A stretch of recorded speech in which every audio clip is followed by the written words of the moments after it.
district. The Additional Director General of Police, Mahesh Chandra Ladha, confirmed the development and clarified that the Maoists were killed in an exchange of fire with the Greyhounds and the local police. As per the force's statements, the operation was launched on November 17th, and the very next day there was an exchange of fire between the two sides. 50 other contributors have also been arrested in NTR, Krishna, Eluru, Kakinada and Konaseema districts, and a larger cache of weapons and explosives have also been seized. Some Maoists were found to have fled after the encounter. However, the Andhra Pradesh police force have successfully dismantled a major Maoist organization.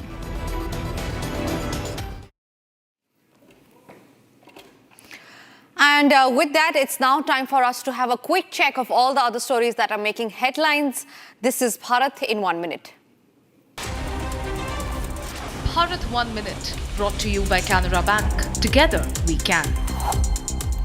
Prime Minister Narendra Modi was honoured by Andhra Pradesh Chief Minister N. Chandrababu Naidu during the centenary celebrations of Sri Satya Sai Baba in Putrapati on Wednesday. The event also saw the attendance of notable figures like former cricketer Sachin Tendulkar, actor Aishwarya Rai Bachchan and Union Ministers Ram Mohan Naidu and G. Kishan Reddy.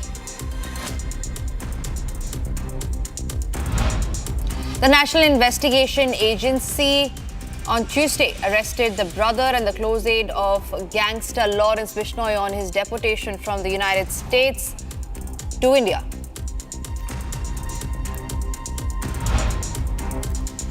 BJP leader Prem Kumar said that the new Bihar government's oath-taking ceremony on November 20 will be historic. Prime Minister Narendra Modi and several other chief ministers are expected to attend.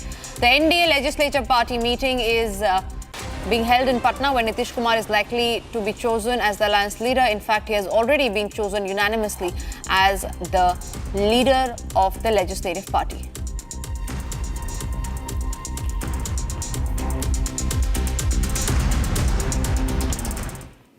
Moving on to some other stories that we're tracking, a major crackdown took place by the Jammu and Kashmir counter-terror agencies, where they had raided the Jammu jails. And remember, Jammu jail is of prime significance because that is exactly where the Pakistani terrorists have been apprehended and they have been kept. Here is what was found out after the raids were conducted.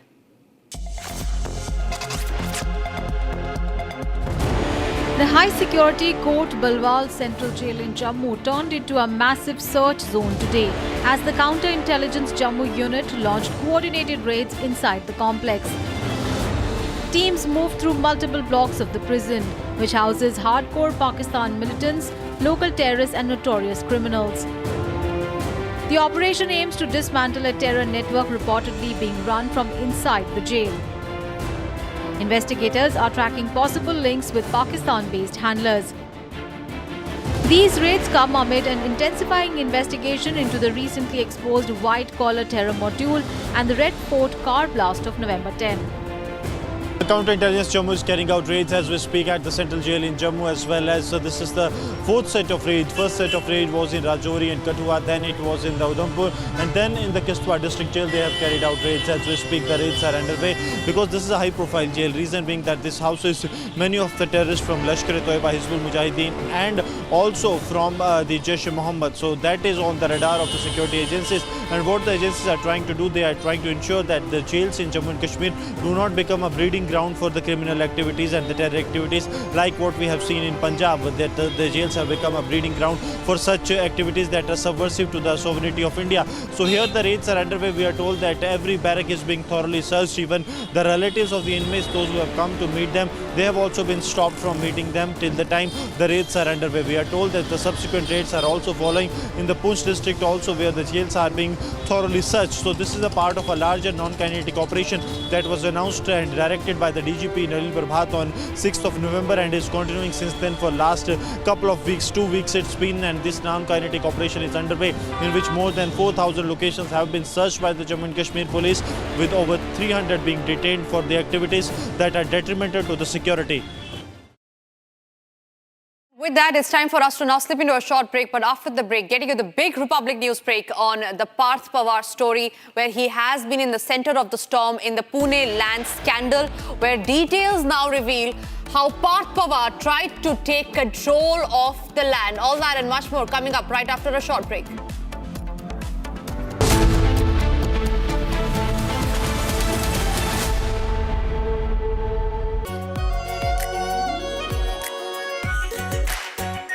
Our pure Shahi Paneer Masala. Delicious, healthy, every day.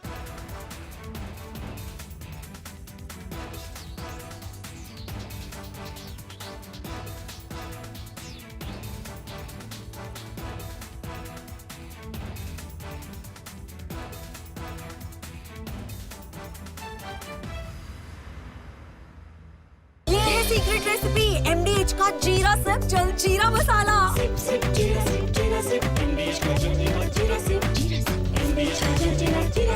China and Japan are clashing verbally over Taiwan. Tensions between China and Japan have risen over Taiwan's security. Japan has signaled it may intervene in a potential conflict, viewing it as a threat to its own stability.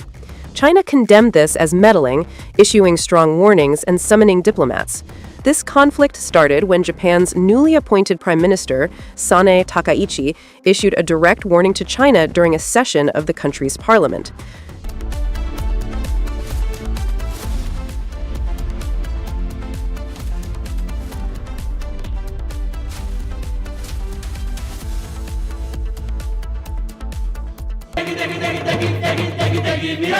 MDH की देगी मीरज, देगी मिर्च का तड़का, अंग अंग फड़का। MDH की देगी Miraj.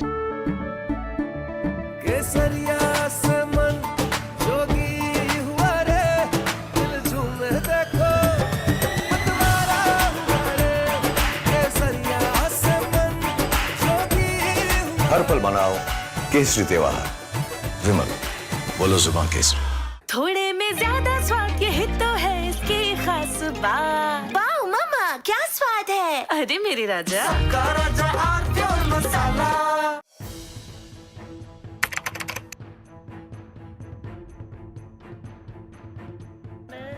So in the past, we would see most of the terrorists who would get arrested, they would be like the people who would be working at a very low level. But today we have seen the white-collar suspect.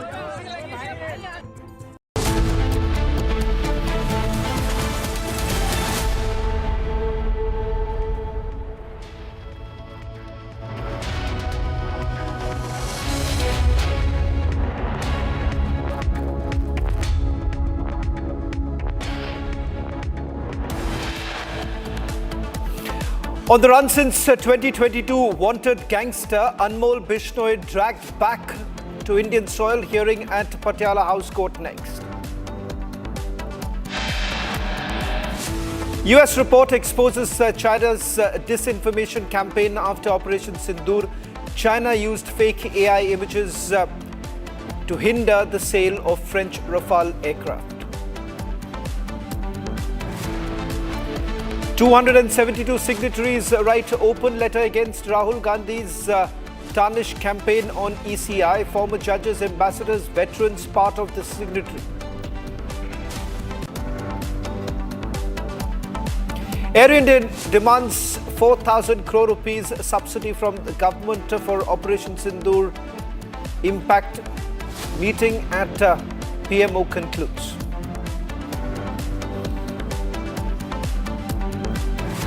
Ajit Pawar's son Parth Pawar not named in the 300 crore rupees Pune land deal report.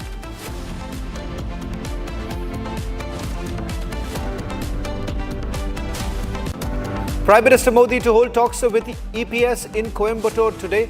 Crucial talks on 2026 Tamil Nadu. Polls also on cards.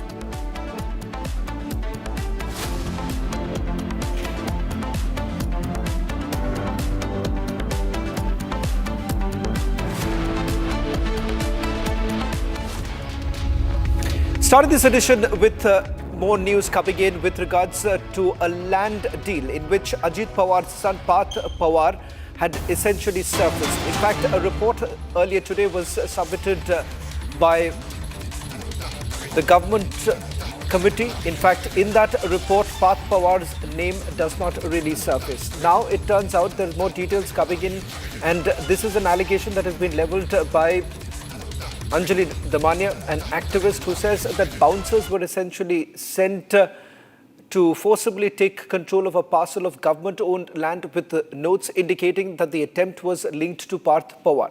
In fact, we've also accessed the diary record which forms part of an ongoing inquiry. Now, this is what we know so far in terms of the investigation that has been carried out. And Maharashtra government sources basically indicating that this is not the full report.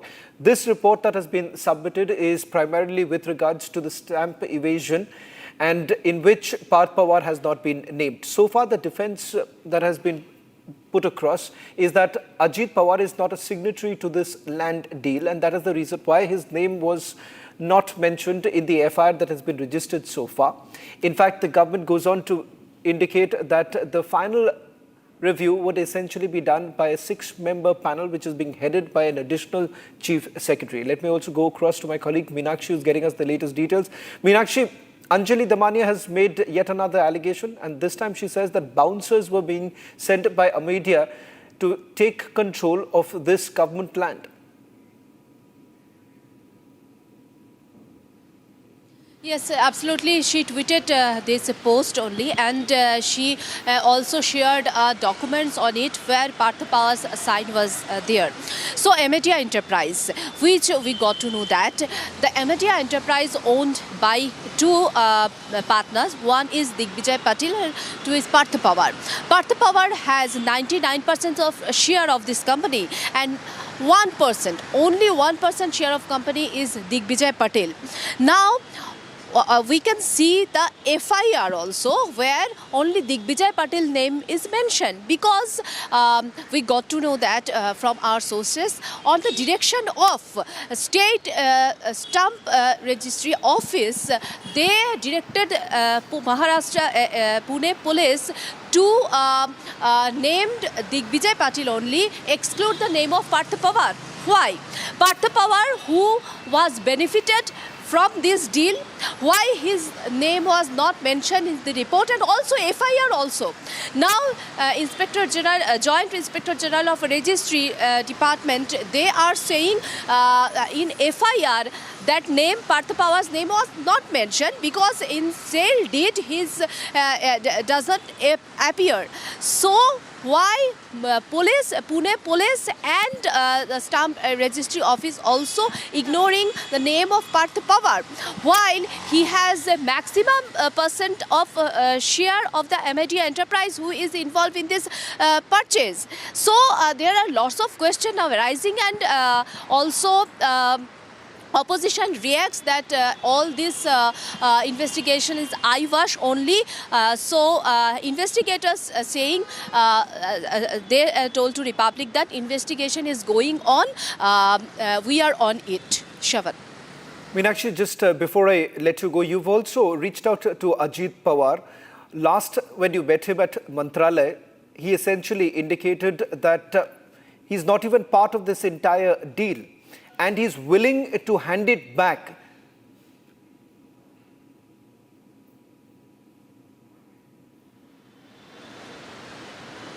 Meenakshi, if I'm audible.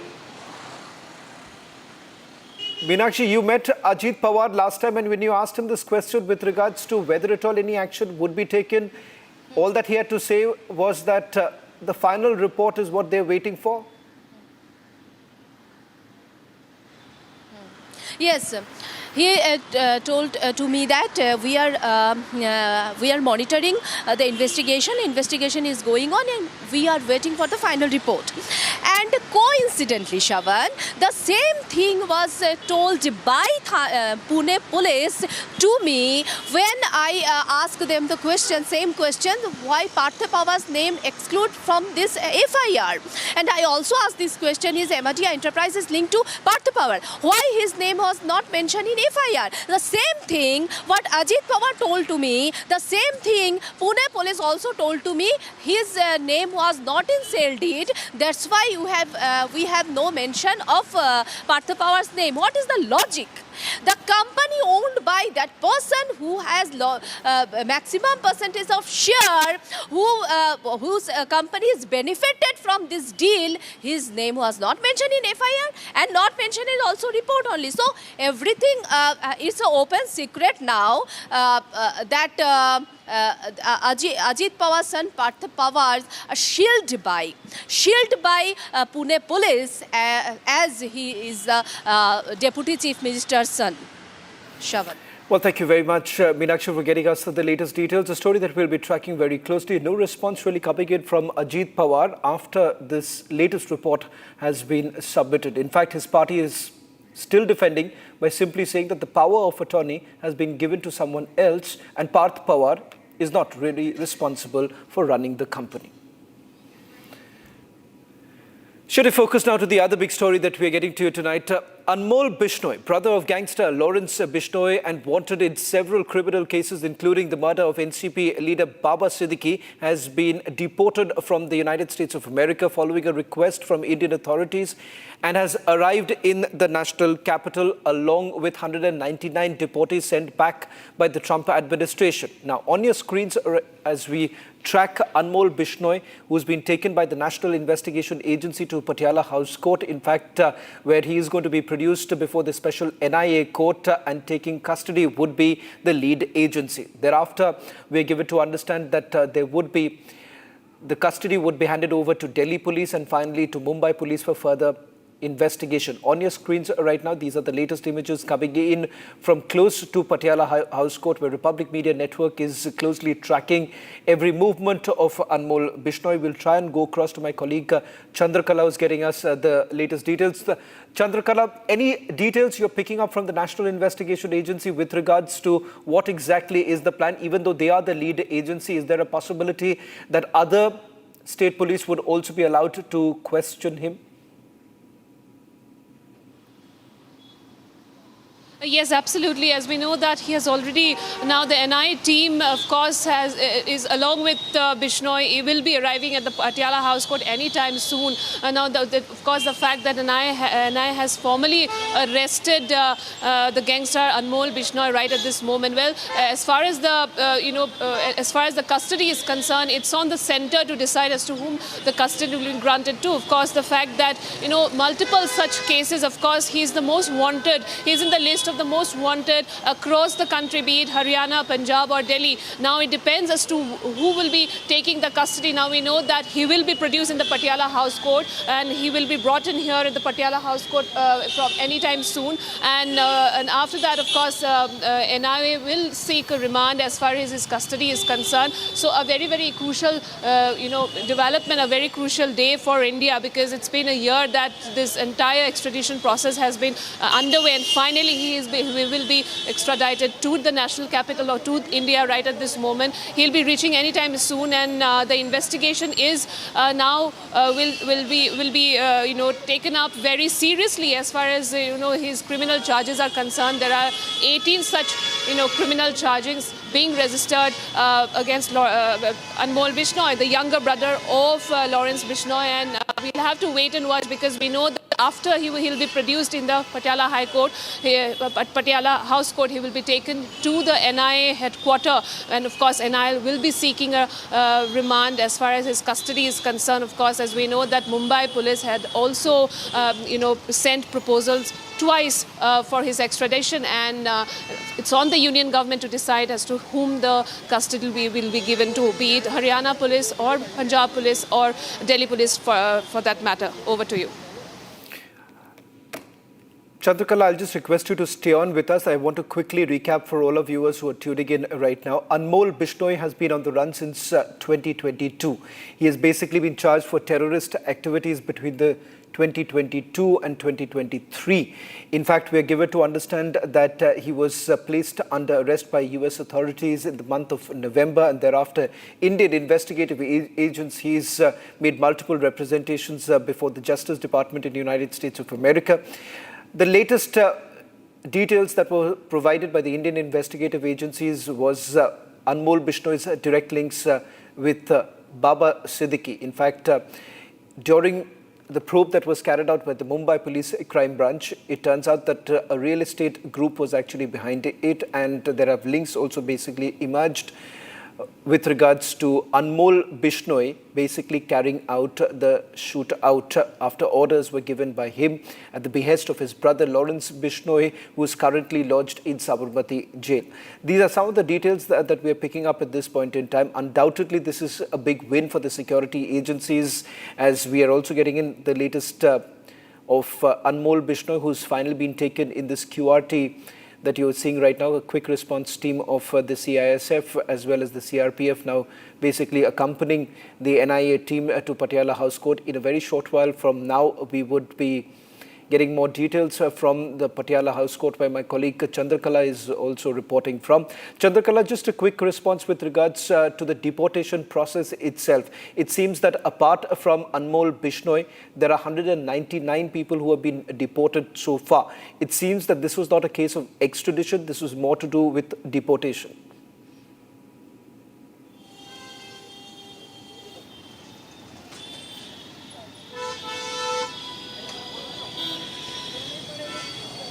Chandrakala, the question that I was asking you is, along with Anmol Bishnoi, 199 people were deported by the Trump administration. It appears right now that this is a case of deportation and not extradition.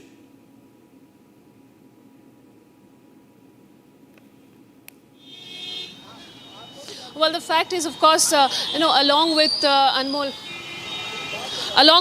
Bishnoi, there are other two who are being wanted by Punjab police, and apart from that, of course, a total of 200 deportees are being brought back to India now at this moment, and this is a very much a part of the US's immigration laws. And we know that apart from Anmol Bishnoi, there are 199 deportees, illegal immigrants who is also coming back to India right at this moment. This is a very part. This is a part of the new immigration policy, new immigration laws of the US. Now, all eyes on this particular gangster, that's Anmol Bishnoi. He has been on the road since 2002. And he has been operating from the US, and the fact that he has been, providing all kind of support to Lawrence Bishnoi, and of course to carry out terror activities. He's the 19th accused of the Lawrence Bishnoi syndicate. So a very, very important development. Now all eyes on the investigating agency after he is being extradited. What would be the next step? Of course, he'll be facing the law, and how far this investigation will go and he will be facing the law is something very important to note. Over to you.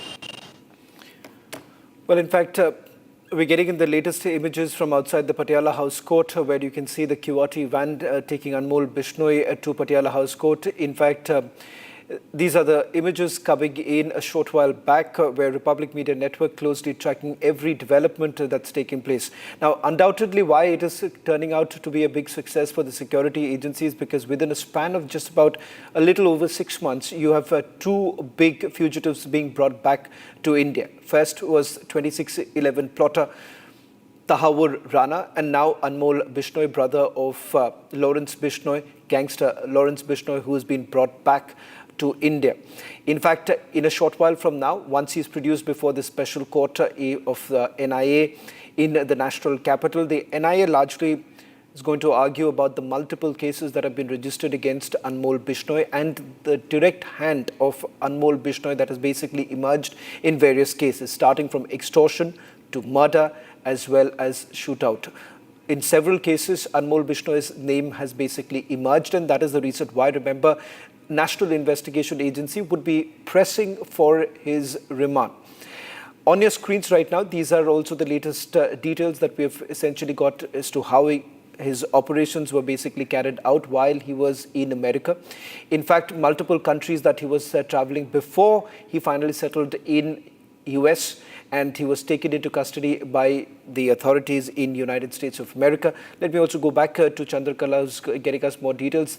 Chandrakala, with regards to the number of cases that have been registered against him, give us more details of the recent cases in which Anmol Bishnoi has been named.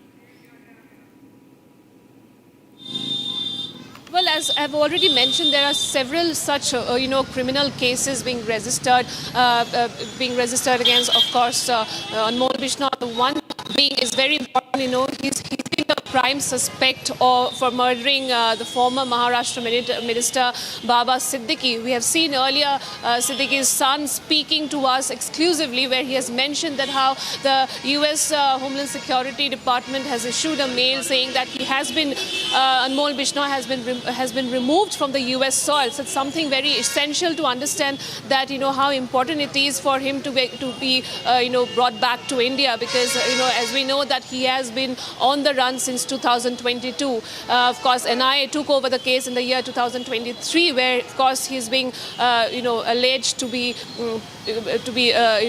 providing all kind of support to Goldie Brar, of course, and Lawrence Bishnoi to carry out multiple terror activities all across India. Very important development after India has, in the year 2024, last year in January, India actually requested for his extradition, and when, of course, the US State Department has taken up this case, investigated the case, and of course in November 2024, the US immigration authorities detained Anmol Bishnoi for traveling with a fake passport. So this is what we are learning right at this moment. So anytime soon, he would be arriving here in the Patiala House Court. The security has been completely beefed up. So this is what we are learning right at this moment. So we'll have to wait and watch where this particular case leads to, because now that NIA is seeking custody of gangster Anmol Bishnoi is something very important to understand. Yeah.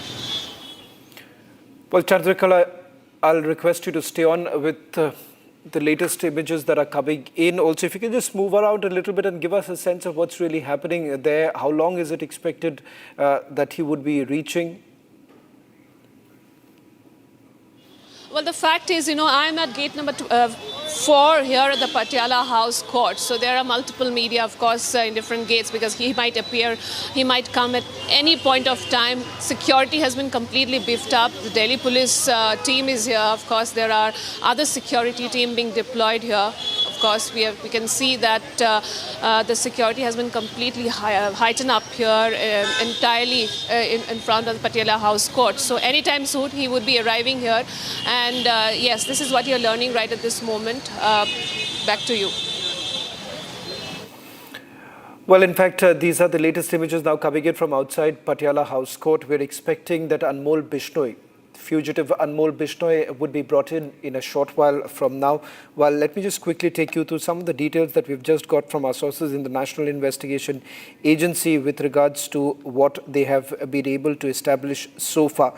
This is what the NIA has basically indicated, that the cases, these are the live images now coming in of Anmol Bishnoi, who's being taken inside. Now, that's the other gate from where we're expecting Anmol Bishnoi to be taken inside. There is, the security has also been increased inside Patiala House Court. This is the special NIA court where he's going to be produced in a short while from now. Now, what is it that we are expecting the National Investigation Agency to indicate inside the court? Now, this is what they are likely to say. One, that is, there is a direct involvement in the terror syndicate that was led by his brother Lawrence Bishnoi, and he happens to be the 19th accused who was basically charge sheeted by the National Investigation Agency in March 2023. That was after the investigations that were basically carried out, and NIA believes that they have been able to gather enough evidence to indicate that he had actively aided designated individual terrorist Goldie Brar and Lawrence Bishnoi in the commissioning of various acts of terrorism in the country. That was between 2020 and 2023, and they were operating closely with various Bishnoi gang associates. Anmol basically continued to carry out activities of these terror syndicates and execute terrorist activities from the United States of America for the gang itself. And it was Anmol Bishnoi who had provided shelter and logistic support to the gang's shooters as well as ground operatives. He was also engaged in extortion in India from foreign soil with the help of other gangsters. Now, this is what is likely that National Investigation Agency is also going to tell the court, seeking remand of Anmol Bishnoi. Once the remand is over, in all likelihood, Delhi police as well as Mumbai police would be seeking further custody of Anmol Bishnoi, because there are cases that are registered against Anmol Bishnoi in Delhi as well as in Mumbai. We're waiting for the National Investigation Team to actually reach Patiala House Court, where the proceedings are likely to begin in a short while from now. Chandrakala, any more details that you're picking up right now? Just awaiting his arrival right at this moment. Anytime soon, I think he's almost reaching Patiala House Court. As I have already mentioned, that we have our teams in different gates. Now I'm at gate number 4. One team is at gate number 1. So we are completely tracking as far as this gangster Anmol Bishnoi's arrival is concerned. And now, of course, there are multiple security officials who are being deployed here for all kind of safety and security. Earlier, we have heard, Anmol Bishnoi's cousin, We seem to be having some problem with the audio line of Chandrakala. We'll try and fix that as we're getting you the latest images coming in from inside the Patiala House Court, where gangster Anmol Bishnoi is likely to be produced in a short while from now. The gangster, who was on the run since 2022, has now been finally brought back to India. This afternoon, a little after 12, is when Anmol Bishnoi landed along with 199 other deportees. In fact, the US Justice Department taking the decision that about 199 Indians would be sent back, and one, of course, being a dreaded terrorist, that is Anmol Bishnoi, who was operating from United States of America, and the terror syndicate that was being run by his brother Lawrence Bishnoi. We are putting out more details of, and I'm going to just try and also take you through some of the cases that have been registered against Anmol Bishnoi in the last few years, and the success that the security agencies have had in trying to convince the authorities in the United States of America that they are dangerous to begin with, and secondly, it is important that they are sent back so that there could be a logical end to some of the cases that have been registered back in India. On your screens right now, the latest images now coming in. It seems that the van in which Anmol Bishnoi is likely to reach Patiala House Court in a short while from now. We'll try and see if we can go across to Chandrakala, getting us the latest details. These are the latest images now coming in. We are closely tracking the developments that are taking place right now. He's going to be produced before Patiala House Court in a short while from now, after a successful deportation that has actually taken place this afternoon. Chandrakala, can you hear me? Chandrakala, what more details are you picking up right now? It seems that the van has already reached Patiala House Court, so we're expecting the proceedings to begin anytime now. Are you also picking up who exactly is representing the National Investigation Agency in the court?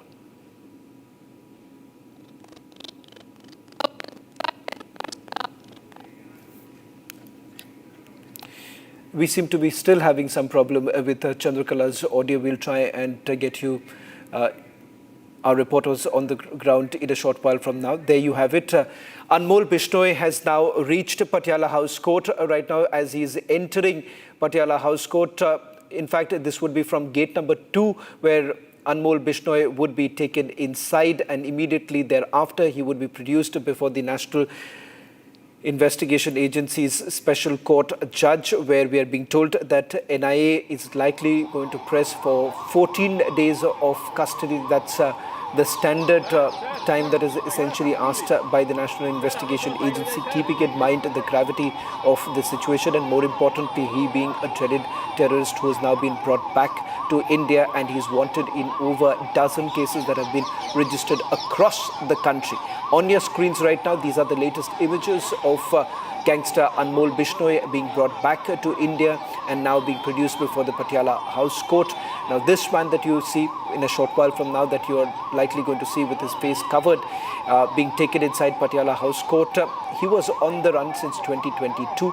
In fact, he started from Punjab, where he, along with his brother, carried out several antisocial activities, and of course thereafter also beginning a gang. This gang almost turned out to be a terror syndicate, which was basically then operating from outside India, named for several extortion as well as murder cases. There you have it on your screens right now. Anmol Bishnoi being taken out by the National Investigation Team and would be directly taken to inside the court, where we are being told that he is likely to be remanded for next 14 days. That's exactly what the National Investigation Agency is likely to ask from the court. It remains to be seen whether at all full 14 days custody will be granted to the National Investigation Agency. If at all the agency is able to convince the court that 14 days is essentially required, because his brother Lawrence Bishnoi is also lodged in Sabarmati jail.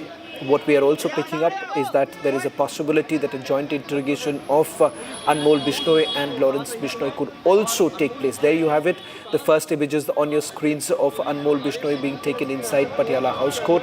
We'll try and see if we can go across to Chandrakala for a quick ground report coming in. Chandrakala, if you can hear me, what's really happening right now?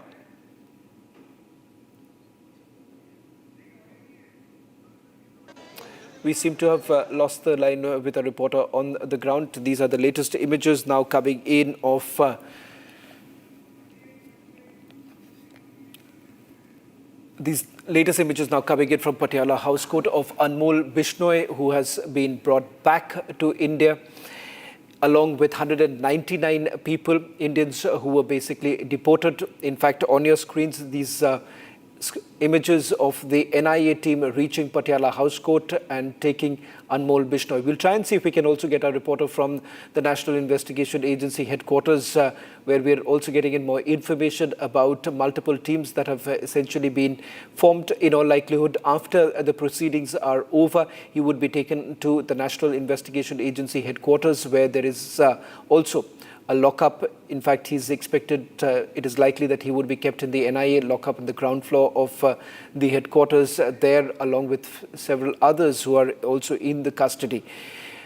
Chandrakala is joining us on the phone line right now. Chandrakala, what's the latest that you're picking up? Have you been able to identify who exactly would be representing the National Investigation Agency, and what perhaps could be the line of argument?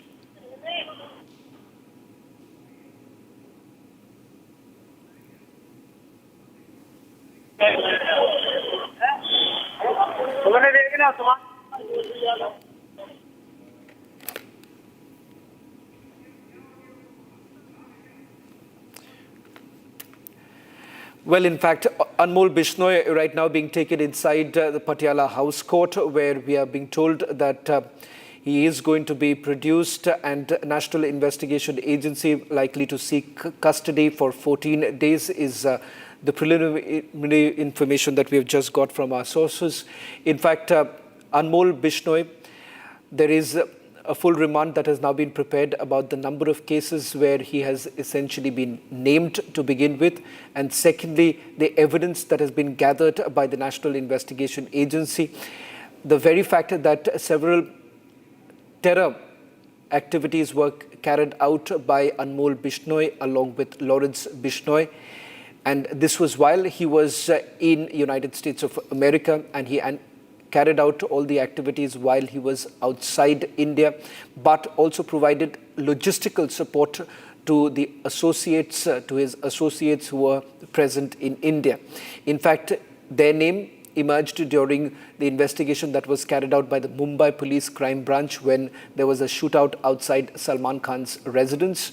And then, of course, his name once again surfaced when Mumbai Police Crime Branch was once again investigating Baba Siddiqui's murder case, in which you have had his name once again surfacing. We'll try and see if we can also go across to our reporters on the ground, getting us the latest with regards to the investigation that has been carried out so far.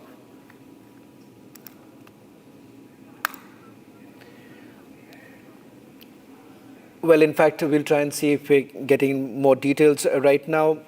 And all that we know so far are the following. One, that he was deported along with 199 people. There you have on your screens. These are the latest images coming in of Anmol Bishnoi being taken in, whisked away by the NIA team. These are the inside visuals that I'm aware of right now coming in from the Patiala House Court, where he's going to be taken inside the special court, where the proceedings are expected to begin in a short while from now. It's likely that it is going to last for a couple of minutes, given the fact that he's just been brought back and the paperwork has already been completed by the National Investigation Agency. The remand papers are to be produced before the court the moment he is produced there. It's unlikely that there would be any further arguments that are going to take place. Essentially, the National Investigation Agency lawyer, the government lawyer, is going to read out the charges that have been leveled against him and the evidence that has been gathered by the National Investigation Agency so far. And once that actually takes place, it is expected that he is going to be sent to NIA custody. All that we are picking up is that there is a possibility that full custody will be sought by the NIA, which could be about 14 days, is what we are learning so far. It's the prerogative of the court to basically decide whether at all full custody would be granted to the National Investigation Agency. Once he's sent to judicial custody, there is a possibility that Delhi Police as well as the National Investigation Agency would also step in. We'll try and go across to my colleague Ishan, who's joining us on this broadcast. Ishan, I just want to quickly focus on the number of cases that have been registered, because as I understand, the National Investigation Agency has already prepared the remand based on the charge sheet that was filed last, that was in the year 2023. Absolutely. The initial charge sheet was filed in 2023.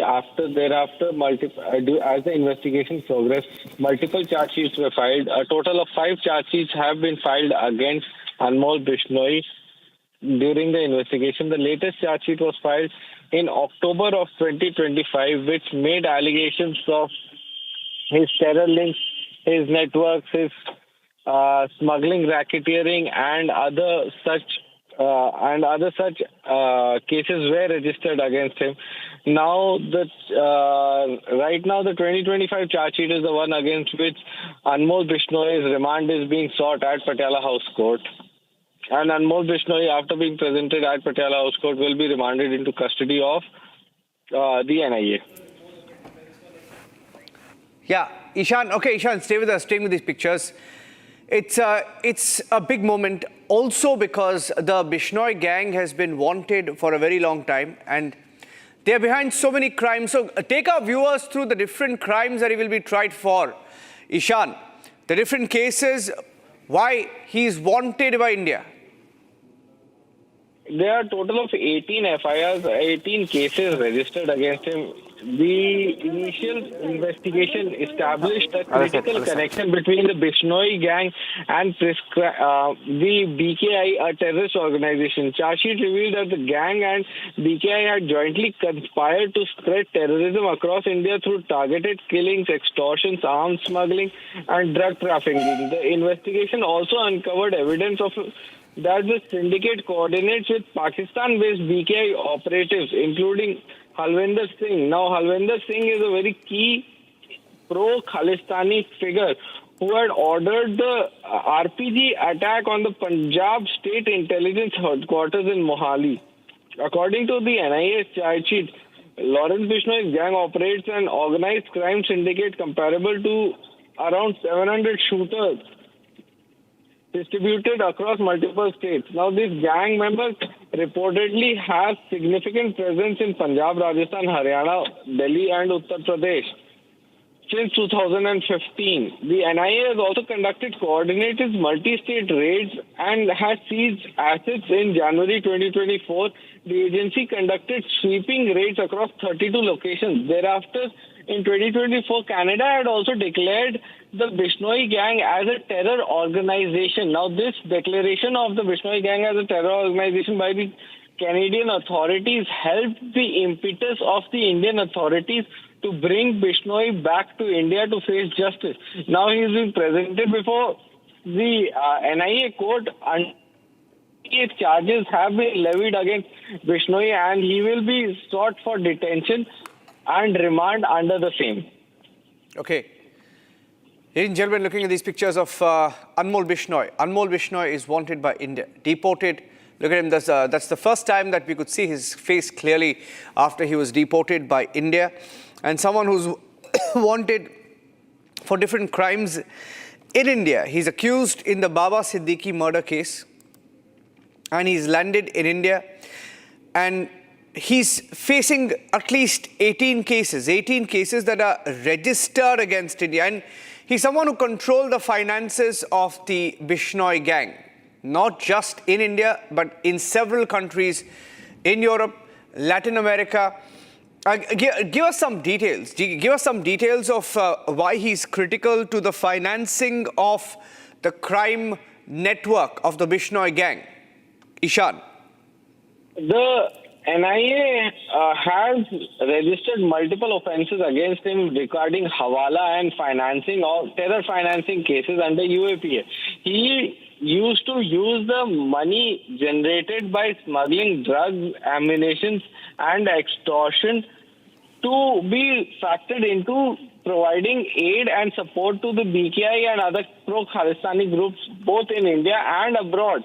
So NIA conducted these coordinated high-profile cases that were first of all being investigated by separate agencies and now are being investigated under a singular umbrella, where the Baba Siddiqui murder being the key case under which Anmol Bishnoi is being brought back to India. Anmol Bishnoi is also the main accused in the Sidhu Moosewala murder case and the firing outside Salman Khan's residence in 2024. नई की team जो है arrest कर चुकी है, लेकिन भारत के अंदर अनमोल बिश्नोई वो ऐसे कौन से लड़के थे जिनसे डायरेक्ट संपर्क करता था और उनको जो आदेश देता था, क्योंकि विदेश में बैठ के भारत के अंदर या दिल्ली एनसीआर के अंदर किसी पे घर पे फायरिंग करवाना, एक्सटॉर्शन मंगवाना और किसी बड़ी वारदात को अंजाम देना, ये पूरा काम जो था अनमोल बिश्नोई को सौंपा गया था, क्योंकि अनमोल बिश्नोई के ऊपर जो है Yeah. Okay, while we're waiting Sahil's feed, some more details that we're picking up of Anmol's role in the Baba Siddiqui murder. Anmol Bishnoi has maintained constant contact with Baba Siddiqui shooters through Snapchat, which has been established by investigators. He used a Snapchat account name called Bhanu, and the same Anmol Bishnoi was also involved in the planning of the murder of singer Sidhu Moosewala in May 2022. High-profile murders, one of a singer and one of a politician belonging to the NCP. Now, Anmol was Lawrence's right-hand man. He was living abroad. He ordered extortion, threats, hid jobs, controlled the syndicate worldwide through encrypted apps. That's how he functioned, through encrypted apps. He also established criminal networks in West Asia, East Africa, and North America from the details we're picking up. And that is why he's one of India's most wanted, and he's being brought back. He's been deported. Now, there is a reason why he's being deported. He's originally a resident of Fazilka in Punjab. He's one of India's most wanted criminals. The NIA had earlier placed a bounty on his head, and investigations had earlier revealed that he fled to Nepal using a fake passport, reached US via Dubai and Kenya, detained in US last November, and then the deportation process began, which has now been completed. And on returning to India, he's been taken into NIA custody, and as we speak, is at the Patiala House Court. In fact, Baba Siddiqui's family had earlier also released a copy of the email received from the US. The family, of course, has been fighting for justice. His son, Zishan, of course, has been in the middle of this, and we are sticking to these pictures coming in right now. He's been deported from the US. He's the brother, also the close aide of dreaded gangster Lawrence Bishnoi and the entire Bishnoi gang that gets its name from the family. Chandrakala is now joining us on the phone line. Chandrakala, what happens next legally once, now that he's deported, he's in custody, NIA custody, the different cases that he'll be tried for and the procedure for it? Well, absolutely. Now we are actually at the Patiala House Court, where, of course, the entire team is inside. He has been brought here in the Patiala House Court, and after that, of course, we know that the NIA will be seeking a remand for Anmol Bishnoi, and, of course, 14 days custody. He'll be put in 14 days custody under NIA. That's what we are learning. And after that, of course, the proceeding will take place. The proceeding is going to take place. There are certain formalities that you have to go through, of course, as far as this immigration is also concerned. So a very crucial development now that we know that the gangster Anmol Bishnoi has been on the run since 2022. He had been operating from the US and he's the 19th accused linked to the Lawrence Bishnoi syndicate. And of course, his role was established in the NIA March 2023 charge sheet, which detailed how he provided support to terrorist Goldie Brar, or for that matter, Lawrence Bishnoi, to carry out multiple terror attacks across the country. So yes, he has been now extradited back to India. He will be facing the law. There are certain formalities before the proceeding starts. But yes, the NIA will be investigating now what we are learning right at this moment. Over to you. Okay. Thank you for that. We'll move on now and get you more details in a bit. The hearing itself is on in the Patiala House Court in Delhi.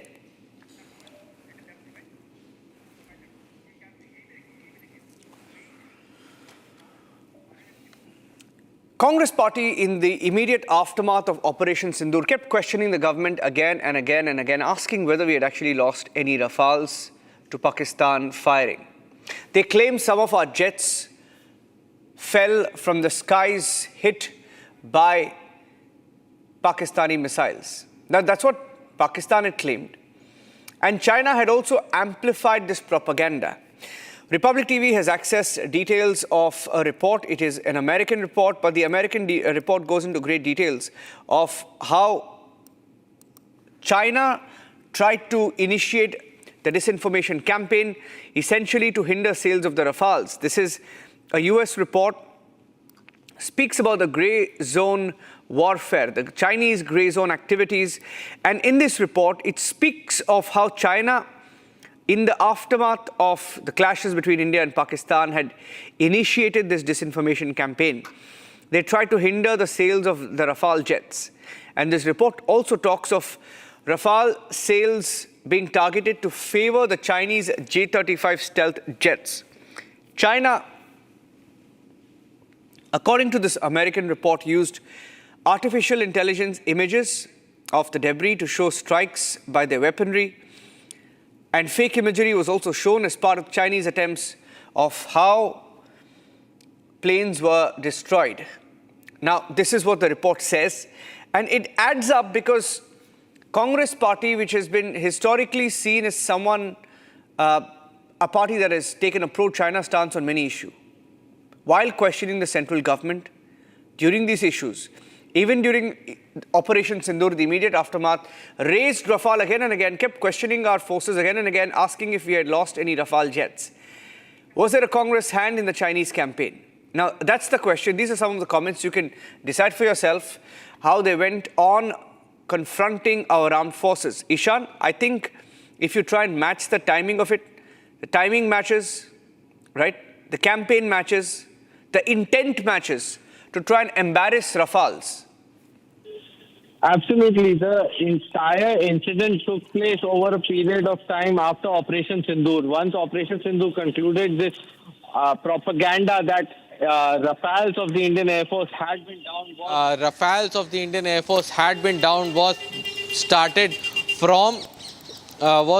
from the Chinese and Pakistani Twitter handles. Once the Chinese and Pakistani Twitter handles started saying this, the Congress government also questioned on whether how many Rafales had the Indian government lost. But this was then proved to be wrong. And now this document from the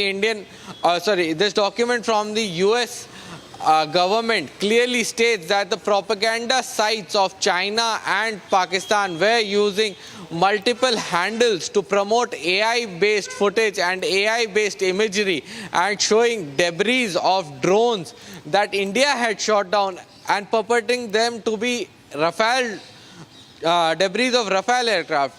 This propaganda also continued further when Chinese embassies were being used to provide misinformation to various organizations wherein they were discouraging other countries from buying Rafale and citing Operation Sindoor and the conflict at the Indian border as the prime litigant and their prima facie proof that the Rafale aircraft is bad and trying to sell their own aircraft, that is the J-35 and J-10.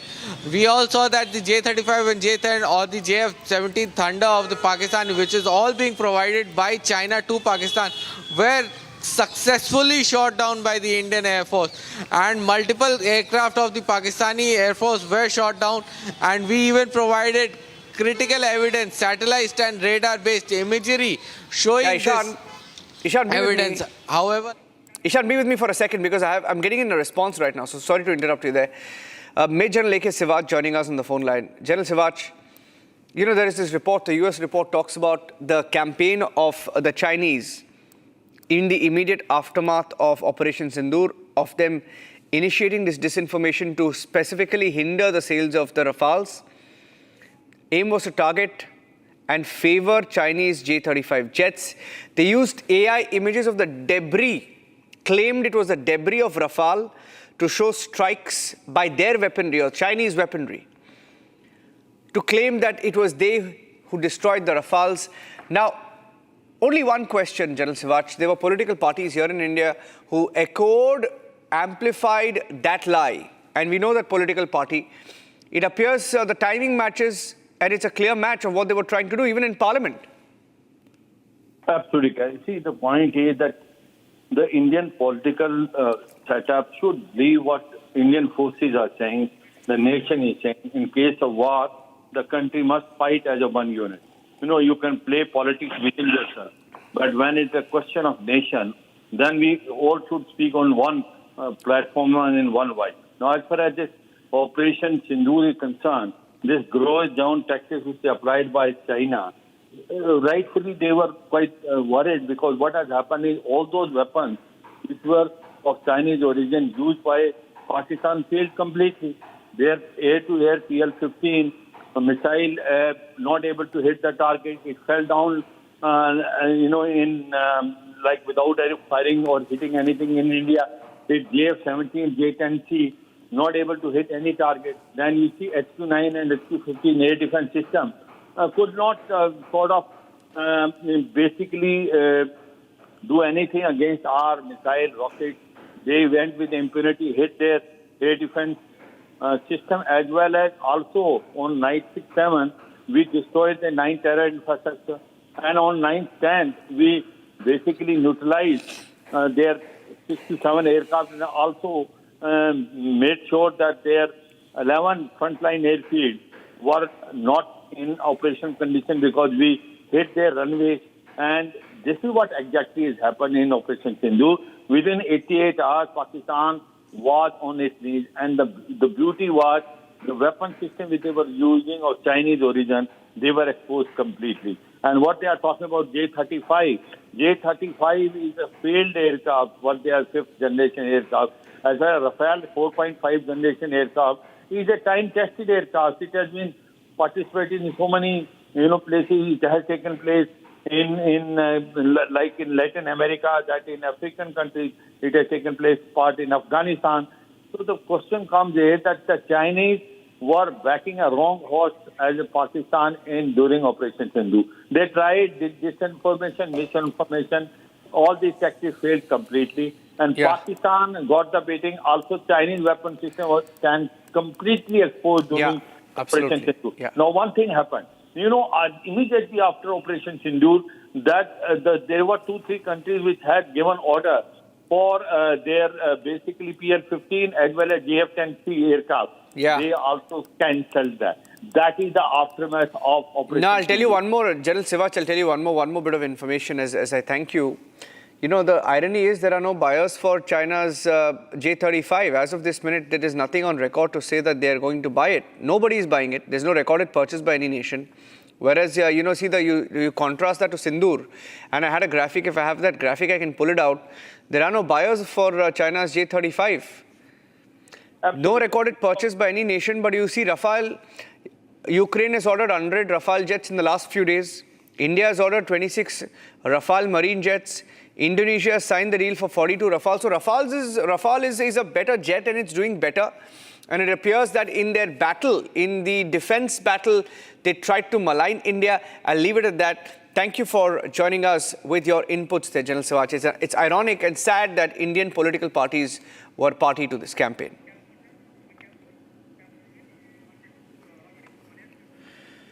INS Sahyadri participated in the sea phase of exercise Malabar 2025 from the 13th to the 17th of November. The 4-day high-tempo sea phase included anti-submarine warfare, visit, board, search and seizure, gunnery firing, underway replenishment and cross-deck helicopter operations. Now, in addition, sea riders were also exchanged between the participating ships to share best practices and to enhance mutual understanding. We've got some of the raw videos here on Republic Defense of this ongoing exercise. The defense videos are on your screen.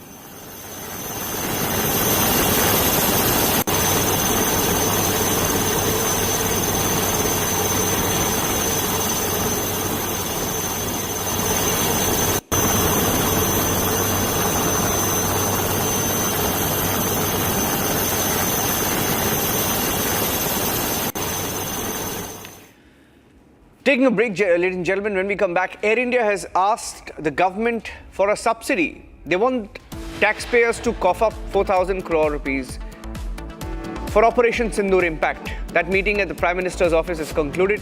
The meeting was at the PMO. Full details coming up. Ajit Pawar's son, Parth Pawar, not named in the land scam. Scam proven, deal cancelled, but the alleged scamsters nowhere in the picture, getting political cover perhaps.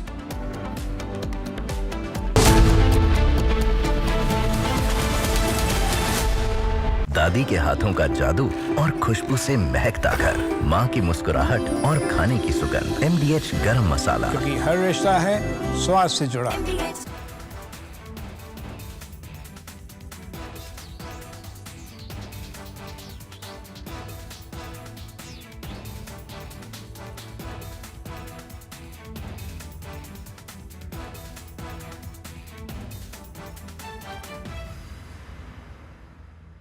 थोड़े में ज्यादा स्वाद, यही तो है इसकी खास बात। वाओ मामा, क्या स्वाद है। अरे मेरे राजा। China and Japan are clashing verbally over Taiwan. Tensions between China and Japan have risen over Taiwan's security. Japan has signaled it may intervene in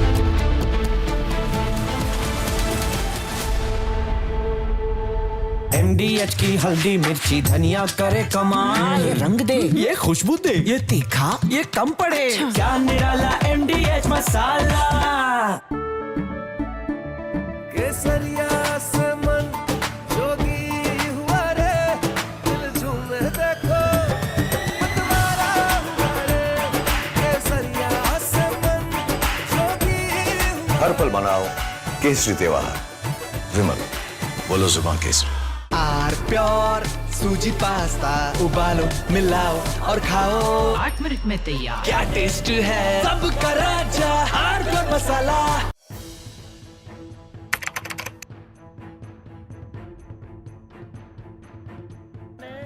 So in the past, we would see most of the terrorists who would get arrested, they would be like the people who would be working at a very low level. But today we have seen the white collar suspect.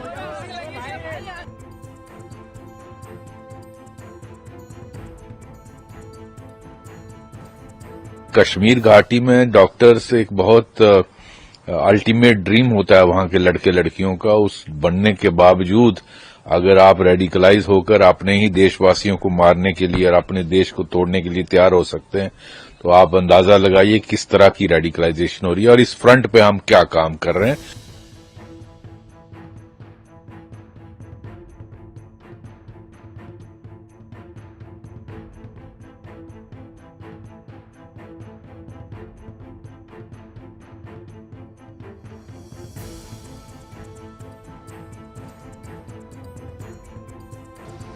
Investigators have identified Maulvi Irfan Wagha, also known as Imam Irfan, from Shopian in South Kashmir, as the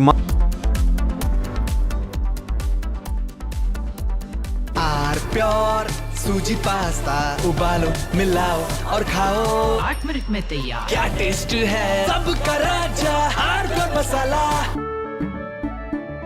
केसरिया से मन जोगी हुआ रे, दिल झूमे देखो, मतवारा हुआ रे, केसरिया से मन जोगी। हर पल मनाओ केसरी त्योहार। विमल, बोलो जुबान केसरी। NDA की हल्दी मिर्ची धनिया करे कमाल, ये रंग दे, ये खुशबू दे, ये तीखा, ये कम पड़े, क्या निराला NDA masala. China and Japan are clashing verbally over Taiwan. Tensions between China and Japan have risen over Taiwan's security. Japan has signaled it may intervene in a potential conflict, viewing it as a threat to its own stability. China condemned this as meddling, issuing strong warnings and summoning diplomats. This conflict started when Japan's newly appointed Prime Minister, Sanae Takaichi, issued a direct warning to China during a session of the country's parliament. She stated that a conflict in the Taiwan Strait could represent a survival-threatening situation for Japan, implying that Tokyo might need to intervene militarily to protect its interests. This marked a bold escalation in Japan's stance on the Taiwan issue, signaling readiness to support Taiwan against potential Chinese action. Takaichi's comments, delivered amid rising regional tensions, prompted an immediate and sharp rebuke from Beijing, highlighting the fragile balance in East Asia and the risk of broader confrontation.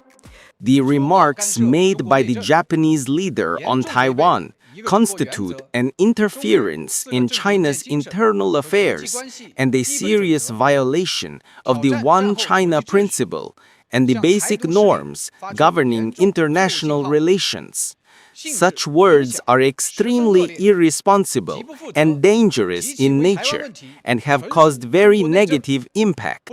Taiwan is an island of 23 million people, situated about 100 miles off China's southeast coast. China regards it as a breakaway province under the One China principle, insisting that other countries acknowledge this and avoid treating Taiwan as a sovereign state. Taiwan, however, maintains its own government, conducts elections, and runs an independent economy, a setup rooted in 1949 when China's civil war concluded with the defeated nationalist forces retreating to the island while the communists consolidated power on the mainland. This division has persisted without full-scale war, but mutual distrust has grown. China has intensified its military presence around Taiwan in recent years, viewing reunification as a national goal. For instance, in October this year, H-6K bombers from the People's Liberation Army Air Force conducted flights over the island, while June exercises involved over 70 aircraft, including J-16 fighters and unmanned drones, crossing the median line of the Taiwan Strait. Naval operations have featured Type 052D destroyers and Type 054A frigates patrolling the waters. Beijing frames these as defensive drills to deter independence moves. Japan claims to be a peace-loving nation, yet the Takaichi administration has made vague and ambiguous remarks. China is seriously concerned about Japan's recent military and security developments. In turn, the United States supplies Taiwan with arms like Patriot missiles and F-16 jets, offering security commitments without formal recognition. Allies, such as Japan, provide indirect support through joint exercises and intelligence sharing. Japan's warning stems from its proximity and vulnerabilities. The Taiwan Strait lies just 70 miles from Japan's southern islands, serving as a vital choke point for global trade. An estimated $5 trillion in goods pass through annually, including oil, electronics, and raw materials. Japan-Taiwan bilateral trade hit $72.3 billion in 2024, with Japan exporting $38.5 billion in machinery and chemicals, while importing $33.8 billion in semiconductors and components. Any blockage could cripple Japan's economy, which relies on Taiwan for over 60% of its advanced chip supply. Additionally, Japan hosts about 54,000 U.S. troops across bases in Okinawa and elsewhere, positions that could draw fire in a crisis. Japan's post-World War II constitution restricts its self-defense forces to defensive roles, but 2015 legal reforms allow collective self-defense aid to allies under severe threats. Historical friction lingers from Japan's 1937 to 1945 occupation of Chinese territory, which caused an estimated 20 million Chinese deaths, though economic ties, totaling $317 billion in 2024, have fostered cautious cooperation. Taiwan produces 92% of the world's most advanced semiconductors, powering everything from smartphones.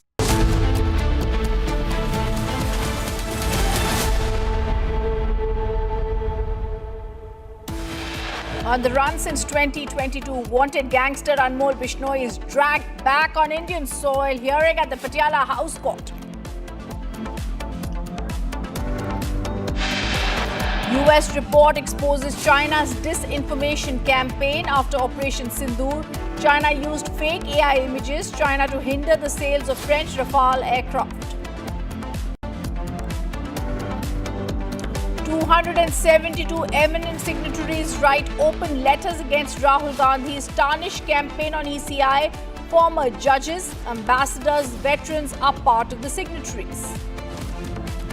Air India demands 4,000 crore rupee subsidy from the government for Operation Sindoor impact. Meeting at PMO concludes.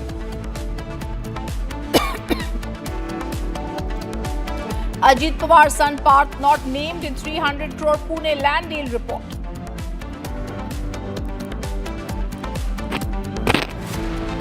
And Prime Minister Modi to hold talks with EPS in Coimbatore today. Crucial talks on 2026 Tamil Nadu polls also on the cards.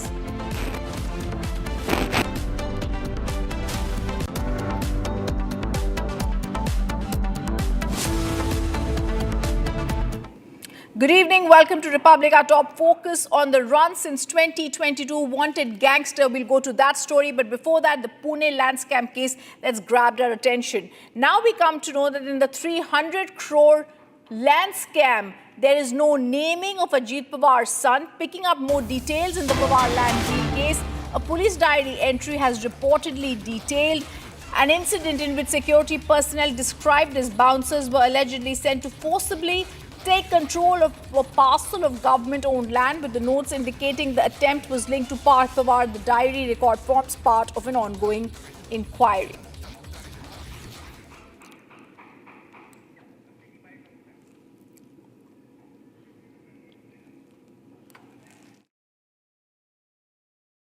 देखिए, उस प्रकरण में एक committee गठित की थी। उस committee के अंतर्गत यहाँ पर पूरी जांच हो गई है। जांच के जो कमेटी थी उनका अगर आप रिकॉर्ड देखोगे तो वो लोग आज तक ब्यूरोक्रेसी में निष्कलंक लोग, निष्पक्ष लोग हैं, जिन्होंने आज तक जहाँ भी जॉब किया है किसी पार्टी के लिए नहीं तो जनता के लिए, जो ब्यूरोक्रेसी के नियमों के अधीन रहकर वहाँ पर उन्होंने काम किया है। अभी ये जो मतलब जो लोग आरोप कर रहे हैं वो खाली राजनीति के फायदे के लिए, अभी यहाँ पर लोकल बॉडी का इलेक्शन चल रहा है, उसके लिए ये आरोप कर रहे हैं। मुझे लगता है इनके आरोप जानबूझकर अजीत दादा को डैमेज करने के लिए आरोप है। अजीत दादा ने खुद कमेटी बिठाई थी, कमेटी में कोई भी निष्पक्ष की तरीके से जांच होगी, ऐसा दादा ने खुद बोला था। लेकिन जिस तरह से एफआईआर में नाम नहीं है, एफआईआर में नाम नहीं है, अभी कमेटी की जो रिपोर्ट आई उसमें भी नाम नहीं है, तो लोग सवाल खड़े कर रहे हैं कि आखिर अजीत पवार, क्योंकि डिप्टी सीएम है। देखिए, जो लोग आरोप लगा रहे हैं उन्होंने अगर ये डॉक्यूमेंट्स पढ़े होते, कायदा कानून समझ में आता, तो ये लोग इस तरीके से बात नहीं करते। क्योंकि पावर ऑफ अटर्नी उस कंपनी की दूसरे बंदे को दिया, उसने पूरा व्यवहार किया। जिसके पास पावर ऑफ अटर्नी होती है उसके ऊपर जो भी कंपनी का नुकसान हो, फायदा हो, वो देखता है। अगर वो कर रहे उसको, उसके ऊपर ये हुआ है तो जो मेन पर्सन है उसके ऊपर कभी, मतलब कायदे के अंतर्गत वो कभी उसके ऊपर कार्रवाई नहीं होती। वो लोग जानबूझकर खाली पवार सरनेम देखकर उनको कंट्रोवर्सी क्रिएट करना है। Despite of his company, Amadia Enterprise purchased that land and he owned 99% of share of this company. What is your reaction on it? It is very surprising and shocking that the Inspector General of Police of Maharashtra formed 3 members committee to look into the involvement of this 300 crores rupees scam. When the ownership is belonging to Parth Pawar, 90%, the whole deal has taken place on behalf of his company, and there is lot of other say or lot of documents are there to show that they cannot bifurcate or separate Mr. Parth Pawar individually and the company separately. So this is nothing but I think that it is just an eyewash. There is no seriousness. And people also knew that Parth Pawar will be spared in this kind of inquiry. They will just hold it for the namesake, and they will see that they will indemnify Mr. Parth Pawar's involvement because they are the part of this present government. So the present government doesn't want that the Ajit Pawar's government, which is supporting him, they should come in any problem. Republic TV earlier confronted Ajit Pawar on his son's involvement. Here's what he had to say. Ajit Pawar sir, ये MAD enterprise का जो LLP है वो सरकारी ज़मीन कैसे, वो political influence को काम पे लगाया गया क्या, मिसयूज़ किया गया? सर आपके बेटे का नाम आ रहा है, आपका बेटा इस एमएडी एंटरप्राइज से जुड़े हुए। मी त्यामध्ये सोमवारी मी मुंबईला बोललो, मी पुण्याला बोललो, मी बारामतीला बोललो. आता ह्याबद्दलची चौकशी चालू आहे. चौकशी झाल्यावर आम्ही उत्तर देऊ. ये पॉलिटिकल इन्फ्लुएंस का चौकशी चालू आहे. चौकशी झाल्यानंतर बोलीन. सारखा तो विषय मला बोलायचं कारण नाही. मी आपल्या राज्याच्या राजधानीत बोललोय. माझ्या पुण्यामध्ये पालकमंत्री आहे म्हणून तिथं बोललोय. पॉलिटिकल इन्फ्लुएंस काम पे नहीं आना क्या, मिसयूज नहीं किया गया पॉलिटिकल? यामध्ये आप उप मुख्यमंत्री है, आपके बेटे के ऊपर है. Viewers, authorities are also probing videos that are linked to terrorist Umar Nabi after 4 clips were reportedly extracted from a mobile phone said to belong to him, which had since been handed over to the NIA.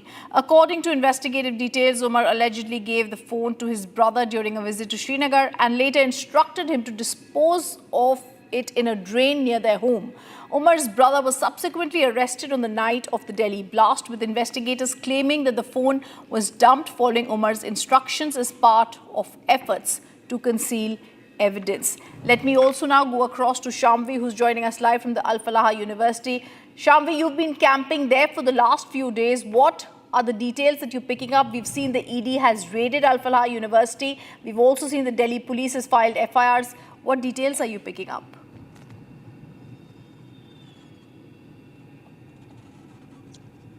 With the new information that has come up, that is the 4 videos that was there in the phone that was disposed of, it can be seen that our sources are saying that similar behavior was seen from Umar's end when Umar had 2 phones. In one of the CCTV footage that Republic was showing our viewers, where he had 2 phones in his hands and he offered one phone to one of the medical shop owners and proceeded to sit there looking very tensed. And later on, those 2 phones were not found at the blast site. So this is being connected to this incident that earlier these 2 phones being disposed of and another phone that Umar had asked his brother to dispose of, and that those videos could hold crucial information.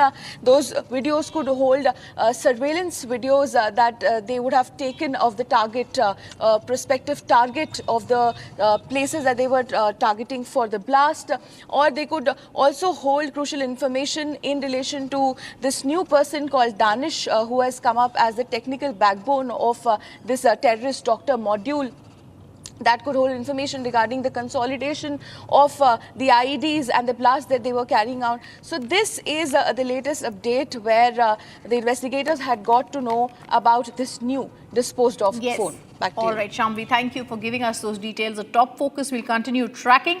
Meanwhile, viewers, Jammu and Kashmir Chief Minister Umar Abdullah has also questioned the agencies over continuing violence in the region, remarking that while blasts are avoided in Delhi, similar tragedies persist in Jammu and Kashmir, costing innocent lives. He said Union Territory had witnessed decades of bloodshed and recalled assurances given in 2019 that such incidents would end.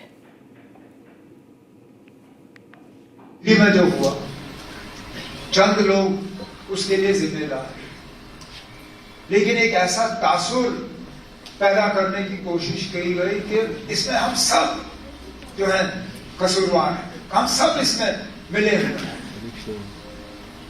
आज तो ना दिल्ली में जम्मू कश्मीर के registration वाली गाड़ी चलाना भी एक जुर्म के तौर पर समझा जाता है. मैं खुद अपनी गाड़ी, जब मेरे पास अपने ज्यादा सिक्योरिटी वाले नहीं होते, मैं खुद सोचता ना मैं गाड़ी निकालूं या ना निकालूं.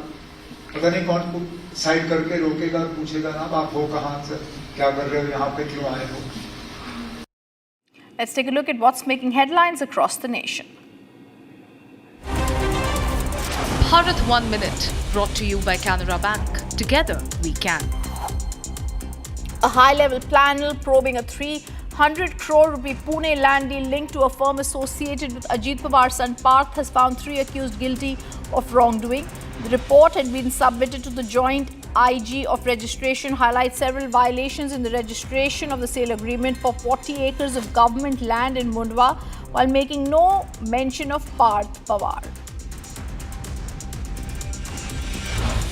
The NIA on 19th November arrested Anmol Bishnoi, brother and aide of gangster Lawrence Bishnoi, after his deportation from the US, wanted for crimes including the killings of Baba Siddiqui, Sidhu Moziwala and firing at Salman Khan's home. Anmol had been absconding since 2022. And Air India had asked the government for permission to use Chinese airspace and a 4,000 crore rupee subsidy, citing heavy fuel and crew overtime costs after global airspace disruptions. Despite all airline facing detours, Air India is the only one seeking taxpayer support. A high-level PMO meeting has reviewed the request.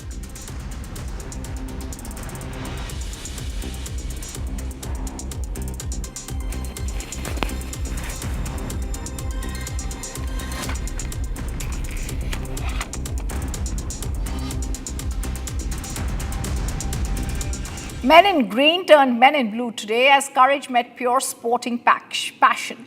During exercise Mitra Shakti, 11 Indian and Sri Lankan contingents stepped off the exercise area and onto the cricket field, transforming the ground into a vibrant arena of camaraderie and brotherhood. What followed was a high-energy friendly match where teamwork replaced tactics and cheers abound. In those moments, uniforms don't define them, the spirit of friendship did.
Bus accident at Sinar bus stand in Nashik, Maharashtra has taken place. The ST bus went straight onto the platform.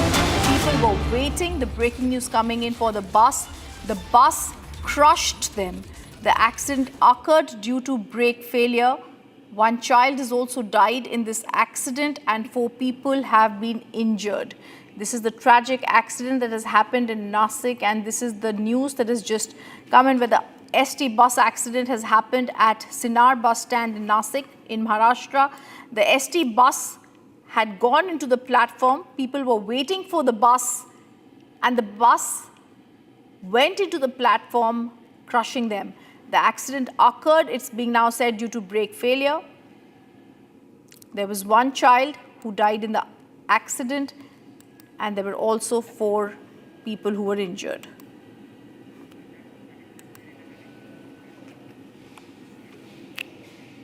It's Air India that's in the headlines once again, but this time for all the wrong reasons. Again, when Operation Sindoor took place, the whole nation celebrated. But it seems Air India was more focused on recuperating their losses, and that's exactly why they claim that they deserve a 4,000 crore rupee subsidy from the Indian government, a claim which comes with a lot of controversy.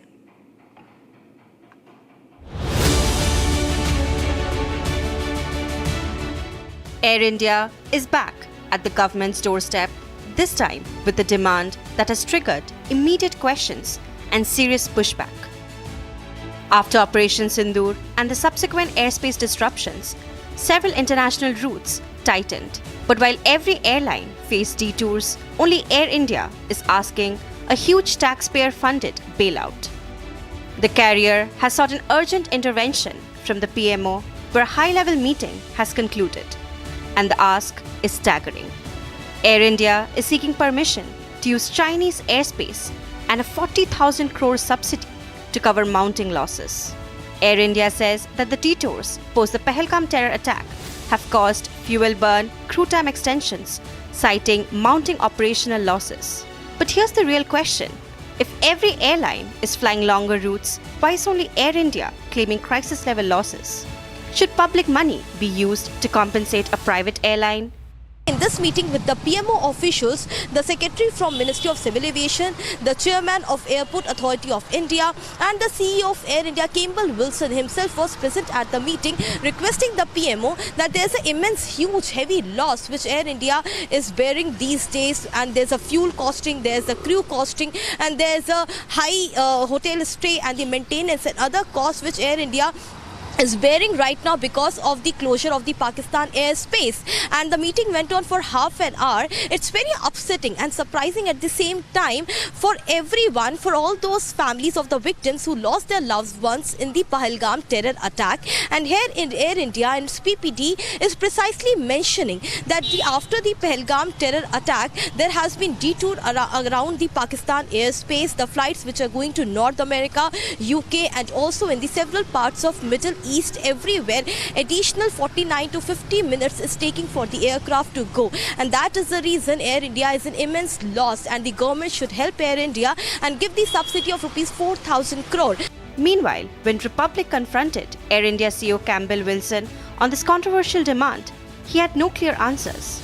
Mr. Wilson, Air India is seeking temporary subsidy from government over... Good morning, Harsha. How are you? How are you, Harsha, today? Nice to see you again.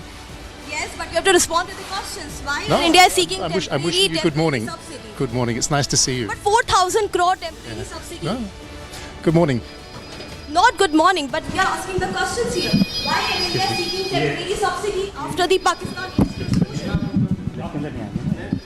And even families connected by the Pahalgam terror attack questioned the airline stance. After months, a corporate company coming out and claiming 4,000 crores in the name of an operation done against terrorism. This is something which I believe is not justifiable in any way. First of all, no other airlines had made any kind of demand apart from Air India. So they should stop playing victims in this kind of scenarios. As the meeting concludes at PMO, big question remains. Can a private airline claim 4,000 crores from taxpayer funds and is using Chinese airspace a genuine operational need?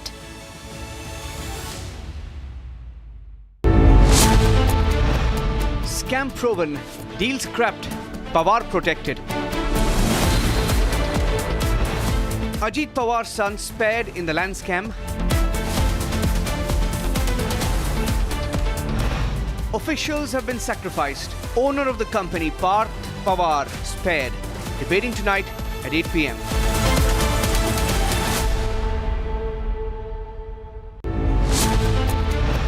Was Congress pushing China's anti-Rafale campaign? American report exposes the campaign against Rafale. Did Congress push the Chinese line on Rafale jets? Debating tonight at 9 p.m.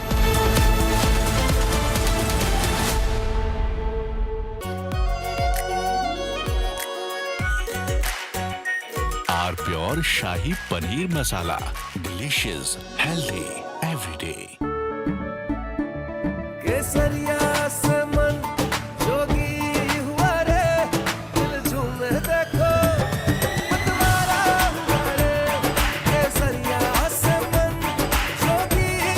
हर पल मनाओ केसरी त्योहार।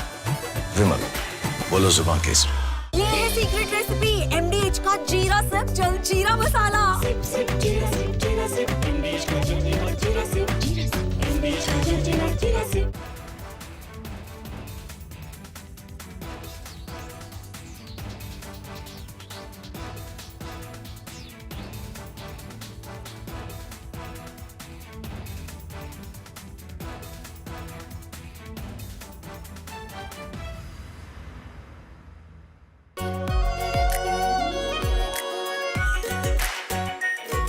Pure Shahi Paneer Masala.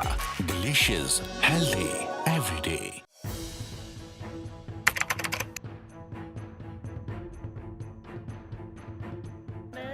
So in the past, we would see most of the terrorists who would get arrested, they would be like the people who would be working at a very low level. But today we have seen the white-collar suspect.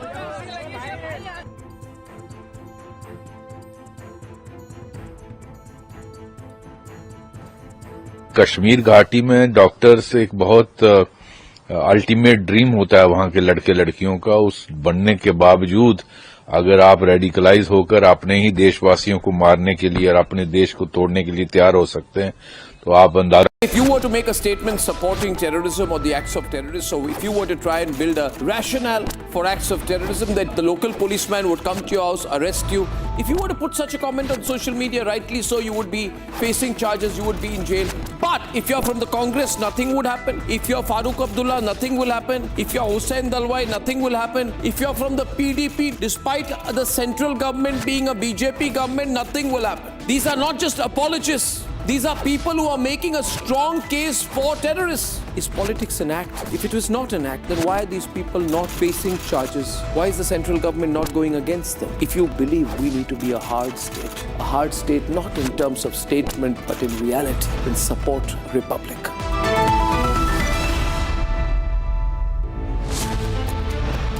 Air India wants Sindoor subsidy. A controversial demand by Air India.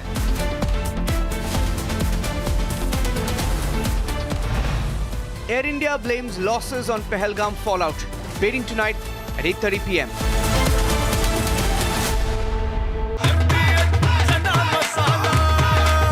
अब छोलिया हो या लोबिया, सफेद चने या काले चने, सब कुछ मजेदार बने। इसको घर पे लगाओगे तो शादी का तो पता नहीं, पर घर पक्का नहीं टूटेगा। रुंगटा नहीं तो घर स्ट्रॉन्ग नहीं। रुंगटा स्टील TMT बार एकदम सॉलिड। पहाड़ों में एक हाइकिंग शिप भी बन सकती है। प्योर सूजी पास्ता उबालो मिलाओ और खाओ 8 मिनट में तैयार। क्या टेस्ट है सबका राजा hardcore masala.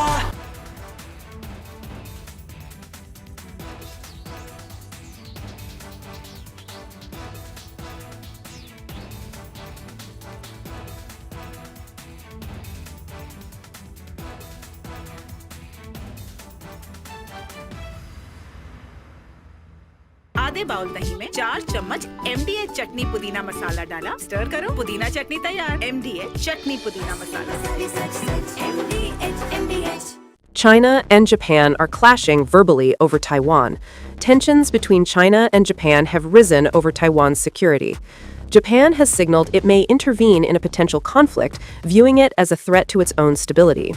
China condemned this as meddling, issuing strong warnings and summoning diplomats. This conflict started when Japan's newly appointed Prime Minister, Sanae Takaichi, issued a direct warning to for the Indian agencies after Tahaparana.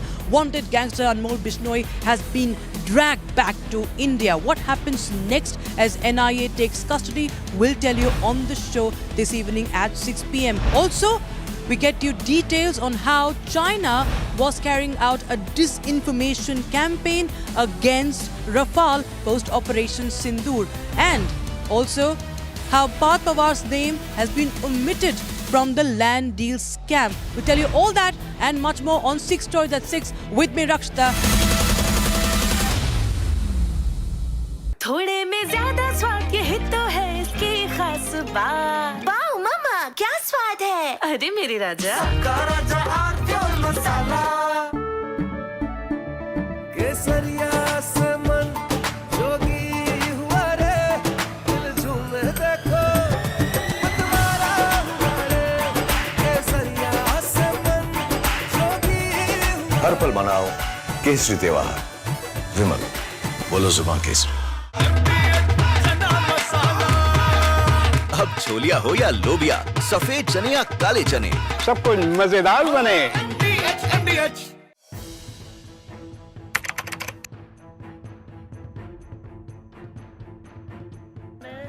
So in the past, we would see most of the terrorists who would get arrested, they would be like the people who would be working at a very low level. But today we have seen the white collar suspect.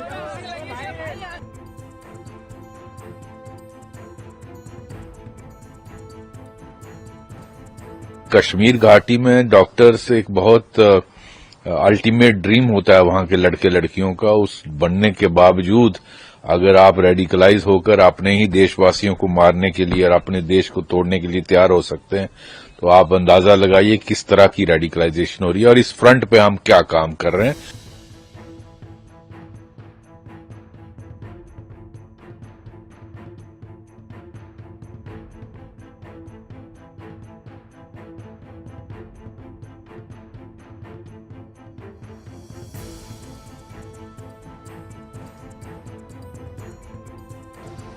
Investigators have identified Maulvi Irfan Wagha, also known as Imam Irfan, from Shopian in South Kashmir as Scam proven, deal scrapped, Pawar protected. Ajit Pawar's son spared in the land scam. Officials have been sacrificed. Owner of the company, Parth Pawar, spared. Debating tonight at 8 p.m.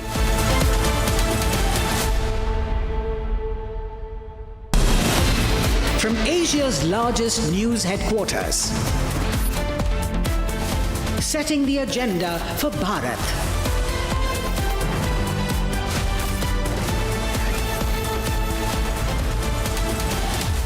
You're watching Republic.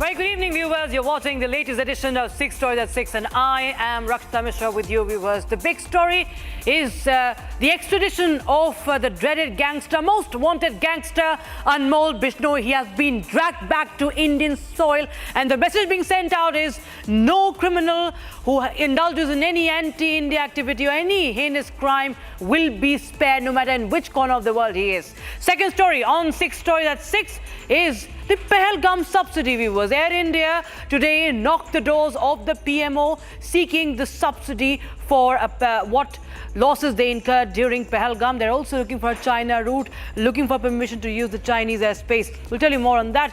Story number 3 is the anti-Rafale campaign that has been initiated for a long time by China, that has been now highlighted in a US report. Now the question arises, did Rahul Gandhi and the Congress party parrot China's line Was there an understanding? We'll tell you more about that. Also, and story number 4, viewers, is the updates in the 10/11 conspiracy. More evidence have been gathered. The Al Falah University chairperson, the founder, is under arrest now, and there are voices for sympathies for those terrorists continue to echo in the valley. And finally, we'll also tell you about the land scam case of Pune land scam case. Ajit Pawar's son's name is missing from the report. And story number 6 is the showdown at the White House as Trump jumps in to defend Mohammed bin Salman, the crown prince, on the Jamal Khashoggi case. He goes on to even threaten a reporter for that. Let's start with the extradition of the most wanted gangster, viewers. After terrorist Tahavur Rana's extradition, the 26/11 conspirator Tahavur Rana's extradition, a most wanted gangster, Anmol Bishnoi, the brother of Lawrence Bishnoi, has been dragged back to India. It's a significant breakthrough as in dismantling this Bishnoi gang's global network. Anmol Bishnoi is facing charges that relate to extortion, organized crime and murder. The Bishnoi gang has been linked to various high-profile crimes that includes the murder of NCP leader Baba Siddiqui. The message being sent out, viewers, is very, very clear. New Delhi says that no one working against the nation, indulging in crimes openly and then fleeing and weaving this entire global network will not be spared. Here's what transpired all throughout the day. A big win for India. Gangster Anmol Bishnoi was taken into custody by the NIA immediately after being deported from the US and landing at Delhi's IGI airport. Wanted in connection with the killing of NCP leader Baba Siddiqui, firing at Bollywood star Salman Khan's residence in April 2024, the killing of Punjabi singer Sidhu Moosewala, among other crimes. Anmol was deported from the United States on Tuesday. He was detained in the US in November last year. The Bishnoi gang, led by Lawrence Bishnoi and his brother Anmol, operates extensively in North America, a key hub for their international operations. Anmol, the gang's overseas central strategist, plans extortions, killings and money laundering activities from the US. The gang has been using encrypted communication channels to coordinate their activities, routing hawala money to countries like Canada and Thailand. A key figure in the Bishnoi gang's global operations, Anmol, was the former associate of Canada-based gangster Goldie Brower. The Bishnoi gang operated across 4 states in India, including Punjab, Haryana, Rajasthan and Delhi. The arrest of Anmol Bishnoi, the younger brother of jailed gangster Lawrence Bishnoi, marks a significant breakthrough in the fight against organized crime. The deportation is seen as a major diplomatic and investigative success, with Indian agencies working closely with US authorities to bring Anmol to justice. And in the latest, Anmol has been produced in the NIA court. That's the latest update. Meanwhile, shifting focus to other big stories. Air India is once again in the headlines for the wrong reasons. It's this time is for the Pahalgam subsidy that they are now seeking. When Operation Sindoor took place, viewers, the entire nation, in fact, had lauded the efforts of our forces. But it seems that Air India was more focused on recuperating with their losses, and they continue to lament that. And that's exactly why they claim that they deserve a 4,000 crore rupees subsidy from the Indian government. That is, of course, from the pocket of the taxpayer, the exchequer. It's a claim that comes in with a lot of controversy, viewers. And today they were at the PMO. There was a high-level meeting that was held at the Prime Minister's office, as they also sought the use of Chinese airspace. Take a look.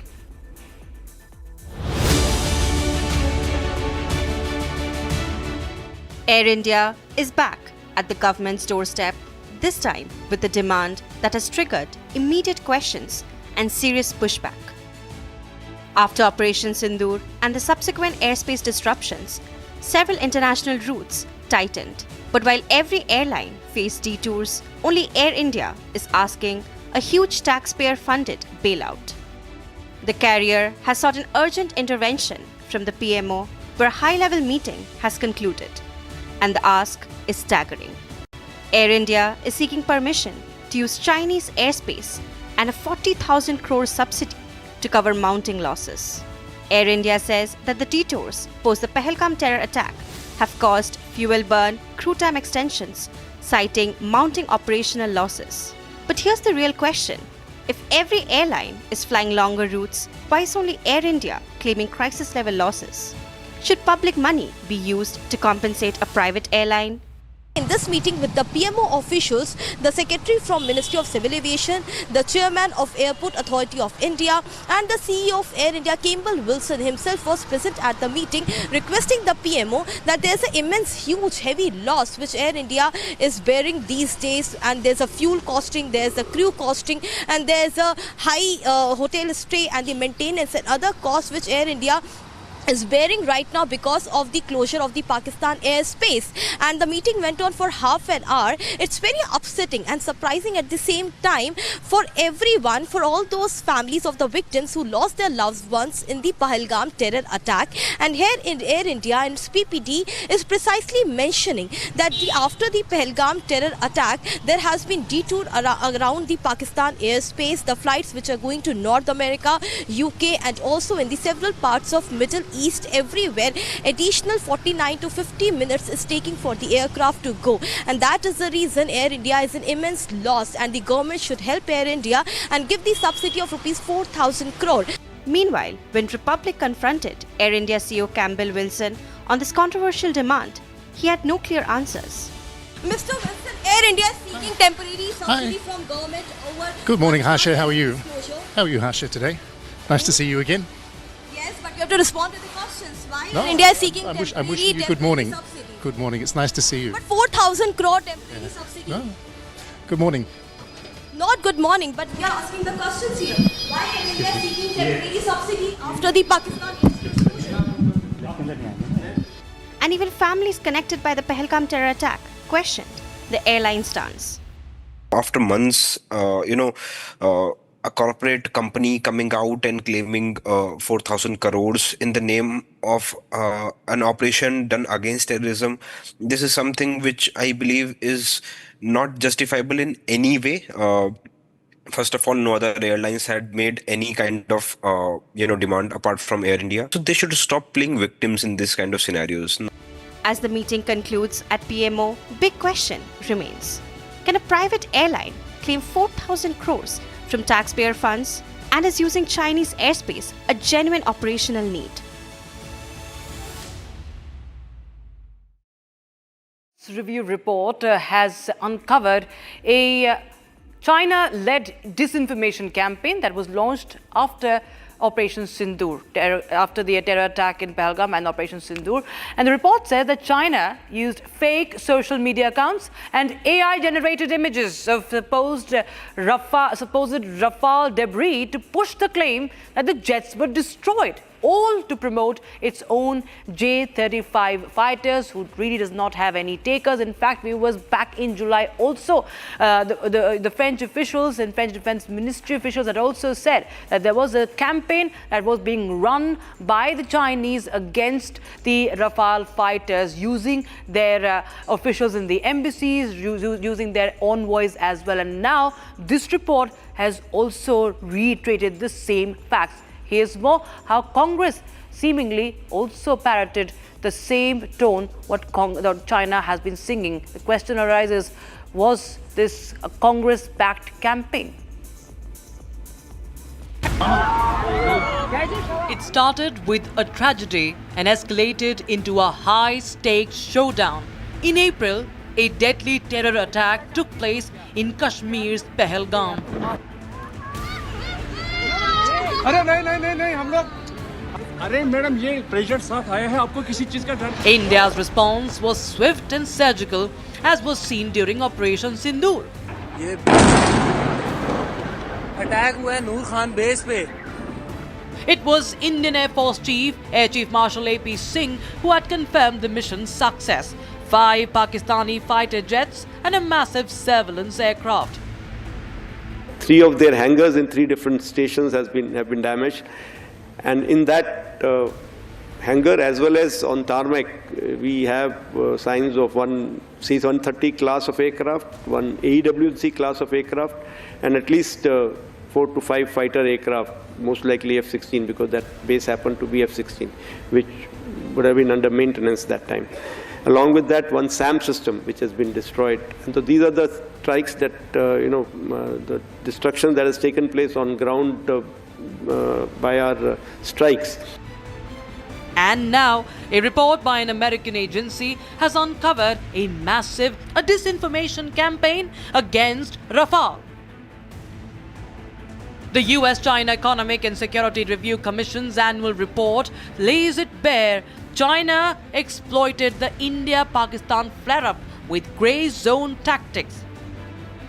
Fake social media accounts flooded with AI-generated images of Rafale debris painted a false picture. The goal was to smear the Rafale's reputation on the world stage and hype China's own J-35 stealth fighter as the superior choice. The campaign is being seen as opportunistic warfare, timed right after Operation Sindoor, aimed to undermine India's momentum and peddle Beijing's defense exports. But what is shocking is that this narrative has been parroted by Congress in India. While Beijing attempted to hinder Rafale's sale, Congress attacked the government, claiming Rafales were shot down by Pakistan. They echoed the Chinese line to peddle fake news time and again. They questioned repeatedly the armed forces, asking for sabut while operations were on. Has the Congress been hand in glove with China in pushing the anti-Rafale discourse? Now, the 10/11 Delhi terror attack probe has now exploded into a multi-layered investigation that spans from Kashmir, terror financing, cross-border threats and explosive digital evidence from terrorist Umar Nabi. What began as a single blast has now exposed an entire ecosystem. The epicenter, Al-Falah University's chairperson in the latest has been arrested. Lakhs of rupees in cash has been recovered from one of the trustees. Entire funding of this university is being investigated. While the agencies are working round the clock, security forces turning no stone unturned to fight against terror. Voices of sympathy, viewers, for these white-collar jihadis continue to be raised. Like mother, like daughter. Mehbooba Mufti's daughter and PDP leader, Iltija Mufti, has gone on to justify them, calling it a vicious cycle that has led to the educated youth in the valley to turn to terrorism. Chief Minister of Jammu Kashmir, Omar Abdullah, is not far behind. Take a look at this report. The Delhi blast investigators have pulled out 4 explosive videos from terrorist Umar Nabi's phone. These videos, recovered after advanced digital extraction, have now been handed over to the NIA. The probe further reveals Umar had secretly passed this phone to his younger brother during a visit to Srinagar, instructing him to dump it in a drain outside their home, a planned destruction of evidence. The finances behind radical networks are also under the lens. The Al-Falah owner has been arrested in another case. Enforcement Directorate has made a major arrest in the Al-Falah University money laundering case. The ED has taken into custody Javed Ahmad Siddiqui, the chairperson of Al-Falah Group and the man who effectively controls the Al-Falah Trust.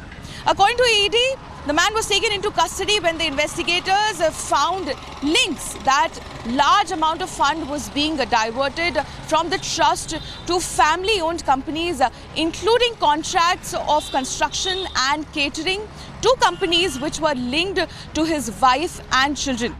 Trust founder Javed Siddiqui was picked up last night, hours after agencies seized around 35 lakh rupees in cash from a trustee.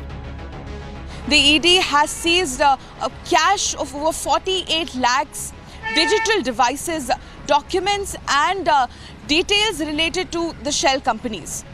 In a major development, the Delhi court has remanded Javed Siddiqui to a 13-day ED custody, finding that there are reasonable grounds to believe that he did commit the offence of money laundering.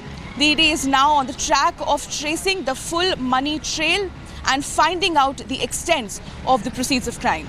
As new details emerge and more arrests are made, Omar Abdullah, the chief minister, is doing exactly what he should not have, play the victim card, saying all Kashmiris are being targeted. Delhi में जो हुआ, चंद लोग उसके लिए जिम्मेदार हैं, लेकिन एक ऐसा तासुर पैदा करने की कोशिश की गई कि इसमें हम सब जो है कसूरवार हैं, हम सब इसमें मिले हुए हैं। आज तो ना दिल्ली में जम्मू कश्मीर के रजिस्ट्रेशन वाली गाड़ी चलाना भी एक जुर्म के तौर पर समझा जाता है। Meanwhile, Iltija Mufti of the PDP too has attempted to justify the terrorists, calling for introspection as to why educated individuals have turned to terror.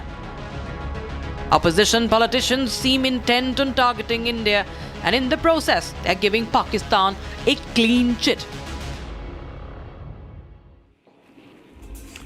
Now, committee probing the controversial 300 crore rupee land deal in Pune submitted its report, and it does not name Parth Pawar, who is the son of Maharashtra Deputy Chief Minister Ajit Pawar, the NCP leader, NCP chief. The panel, however, has indicted 3 people already named in this police FIR. But the question arises, who is shielding Parth Pawar? Here's the full story. A 3-member committee, headed by Joint IGR Rajendra Muthe, has submitted its report in the 300 crore Mundhwa land deal case. The land, 43 acres, in Pune's upscale Mundhwa area, is government-owned and could not legally be sold. Yet, it was sold to Amedia Enterprises LLP, a firm in which Parth Pawar is a partner. The interim report spoke of irregularities in a plot valued at over 1,800 crores, sold for just 300 crores to Amedia Enterprises LLP. The state later scrapped the deal, calling the violations serious and deliberate. But investigators say Parth's name does not appear on any document linked to the sale. As a result, the committee report makes no reference to Parth Pawar. Instead, the committee has indicted 3 people named in the FIR: suspended Sub-Registrar Ravindra Taru, Digvijay Patel, who is Parth Pawar's business partner, and Sheetal Tejwani, who held the power of attorney on behalf of the land sellers. This committee has held accountable 3 personals only, those name mentioned in sale deed. Now the question is, if someone is beneficiary from that land deal, why his or her name not mentioned in the report? Because we know that company which is involved in this Pune land scheme is Amedia Enterprise and is co-owned by Ajit Pawar's son Parth Pawar. And all details, all papers are there only, and till date,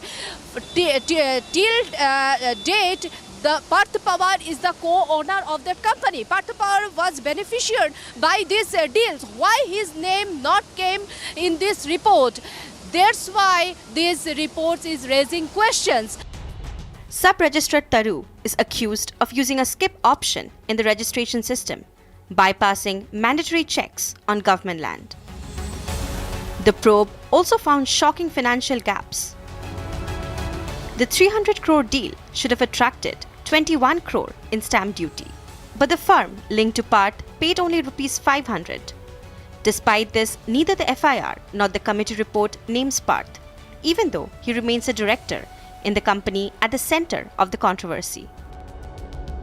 But the records show Parth Pawar signed the LLP resolution. He signed stamp duty waiver proposals worth crores, and his signature appears on internal registration approvals. These raise the question, if he signed key documents linked to the transaction, why is he not named in the findings? Officials maintain that the committee's mandate was narrow, limited to procedural lapses, not criminal liability. But critics argue that if Parth signed resolutions, approvals, and waiver requests, his role cannot be dismissed. A separate high-powered committee, headed by the Additional Chief Secretary, is now examining whether these signatures and approvals amount to greater responsibility. Meanwhile, Amedia Enterprises has been issued a notice to pay Rs 42 crores in stamp duty after the deal was cancelled. The company has 7 days to respond. And as documents repeatedly show Parth Pawar's signatures on key approvals, the central question remains, if it was his company and his paperwork, how was he not named in the probe report? The US and Saudi Arabia approved a civilian nuclear deal and the sale of F-35 jets as Trump sought to brush the murder and dismemberment of the Washington Post columnist under the carpet. In fact, Trump raged at a woman journalist who asked the prince in the Oval Office about the case for embarrassing the Saudi royal on his first US trip since the murder, and called Khashoggi extremely controversial. Trump, in fact, escalated his confrontation with women journalists, calling a Bloomberg reporter piggy and a terrible reporter to an ABC News correspondent. He accused the channel of peddling fake news and also urged regulators to look at revoking its license. Basically, he was indirectly threatening the channel very much publicly at the White House. Take a look. US President Donald Trump has frequently demonstrated his disdain for journalists. In one such incident on Tuesday, Trump lashed out at a reporter after she questioned the Saudi Crown Prince Mohammed bin Salman on orchestrating the 2018 killing of Washington Post journalist Jamal Khashoggi by Saudi agents. As far as this gentleman is concerned, he's done a phenomenal job. You're mentioning somebody that was extremely controversial. A lot of people didn't like that gentleman that you're talking about. Whether you like him or didn't like him, things happen, but he knew nothing about it. Crown Prince Mohammed bin Salman is on his first White House visit in 7 years. Meanwhile, the Saudi Arabia Crown Prince denied any wrongdoing and said that Saudi Arabia did all the right things to investigate Khashoggi's death. About the journalists, it's really painful to hear, anyone that been losing his life for, no real purpose or nothing illegal way, and it's been painful for us in Saudi Arabia. We've did all the right steps of investigation, etc. in Saudi Arabia, and we've improved our system to be sure that nothing happened like that, and it's painful and it's a huge mistake, and we are doing our best that this doesn't happen again. The US-Saudi relationship had deteriorated after Jamal Khashoggi's 2018 murder, with the US intelligence suggesting Crown Prince Mohammed bin Salman likely ordered the operation. However, 7 years later, President Trump has strengthened ties with the 40-year-old prince, viewing him as crucial to shaping the Middle East's future. Trump then went on to lash out at an ABC reporter and her network over a question about releasing the Epstein files. It's not the question that I mind, it's your attitude. I think you are a terrible reporter. It's the way you ask these questions. You start off with a man who's highly respected, asking him a horrible, insubordinate, and just a terrible question. And you could even ask that same exact question nicely. You're all psyched up. Somebody psychs you over at ABC. Trump was also asked about his family's business dealings in the kingdom, but Trump denied having any relation to those business deals. He pushed back on the notion and said there was conflict of interest.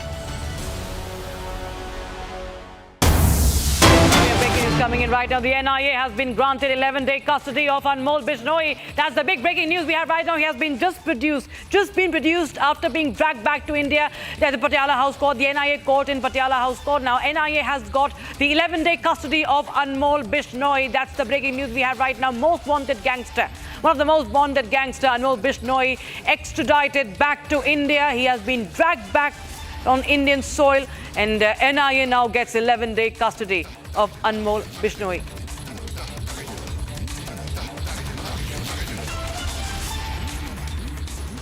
Okay, that's all we could pack in this edition of 6 Story at 6. We'll be right back with the breaking updates on that story, as we are keeping a very, very close eye on the NIA custody of Anmol Bishnoi. Stay tuned to Republic TV. Don't go anywhere.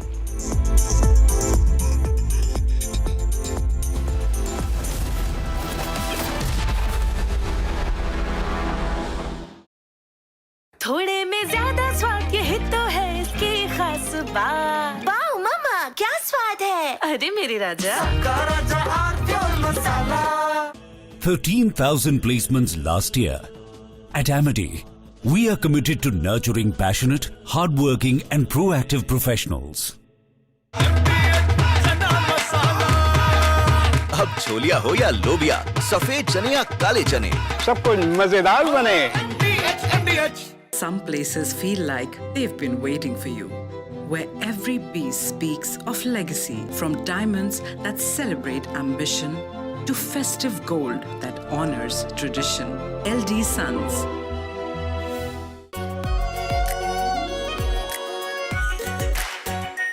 Our pure Shahi Paneer Masala. Delicious, healthy, every day.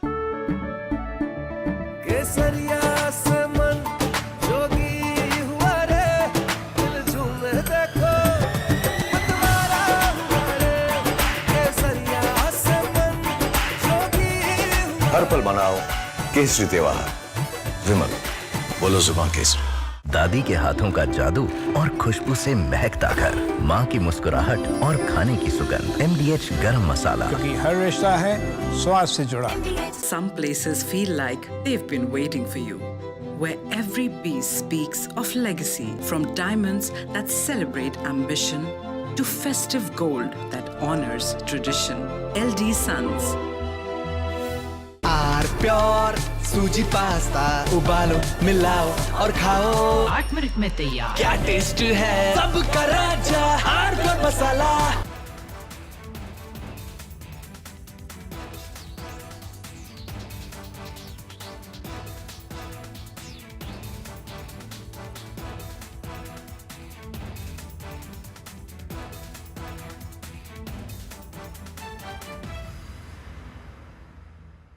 China and Japan are clashing verbally over Taiwan.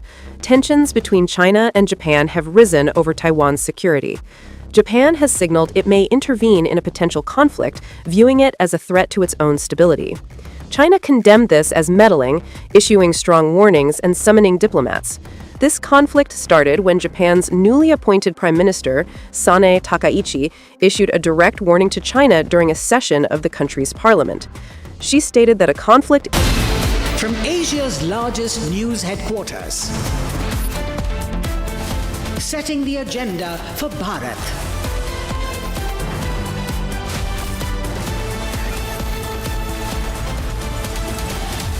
You're watching Republic.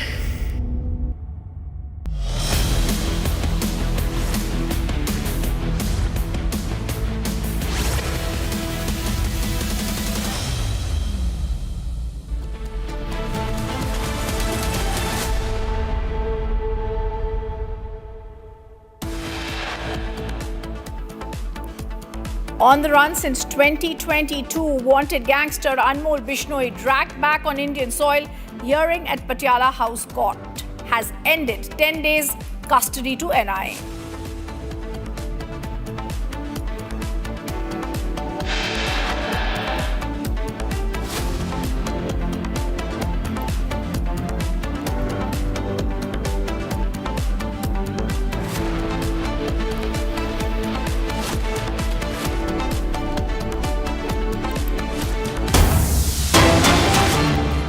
All right, the big breaking news that's coming in, and we're going to stay with that top focus now.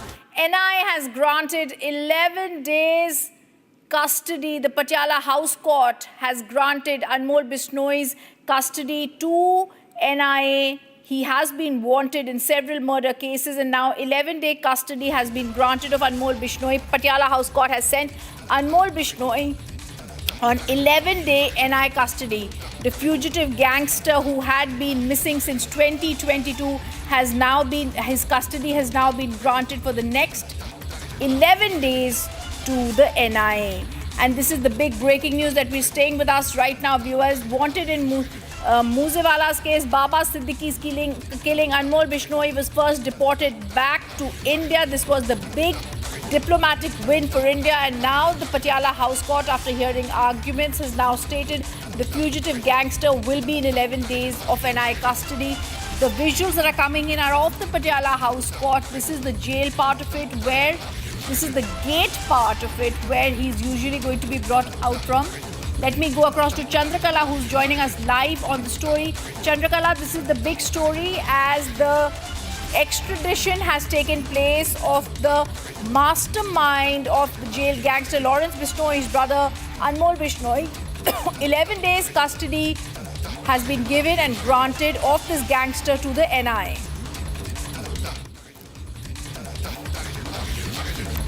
Yes, absolutely. 11 days custody has been granted to NIA as far as the gangster Anmol Bishnoi is concerned. Now, what we are learning is that he has just left. Please, as we could see that the Anmol Bishnoi, the gangster Anmol Bishnoi has just left, is just leaving the Patiala House Court, and he will be heading towards the NIA headquarters. Of course, the NIA team is here. Security officials has been completely on high alert. Delhi police has been on high alert right at this moment, as we know that he has been on the run since 2022, and since then he has been operating from the US. Now the fact that in 2023 the NIA remand note lays out the allegations against him in detail. The agency has told the court that only custodial interrogation can help uncover his associates, handlers and financiers and clarify how money was routed to sustain the entire Lawrence Bishnoi syndicate. He's the 19th accused linked to the Lawrence Bishnoi gang. Of course, now we know that he has been providing all kind of support to Goldie Brar, the terrorists, of course, and Lawrence Bishnoi as far as carrying out various terrorist attacks are concerned from 2020 to 2022, 22 to 2023 for that matter. And he has been on the run since 2022. Now we know that last year on January,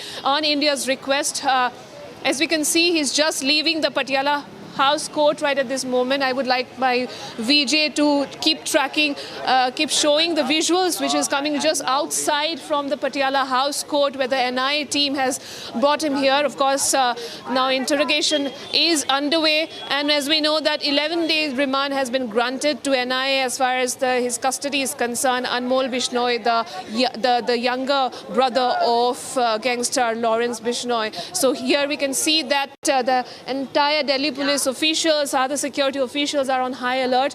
This has been his extradition has been one of the most the topmost priority as far as after Rana. Of course, now it's Anmol, which is very important. It's a huge win for India, because since last year, as we know that it was in the year January that India has requested for his extradition, and after that, of course, the US State Department has taken up investigated this case, and as we know, in November 2024 last year, the US authority, the immigration authorities, has detained him as far as because he was traveling with fake passport.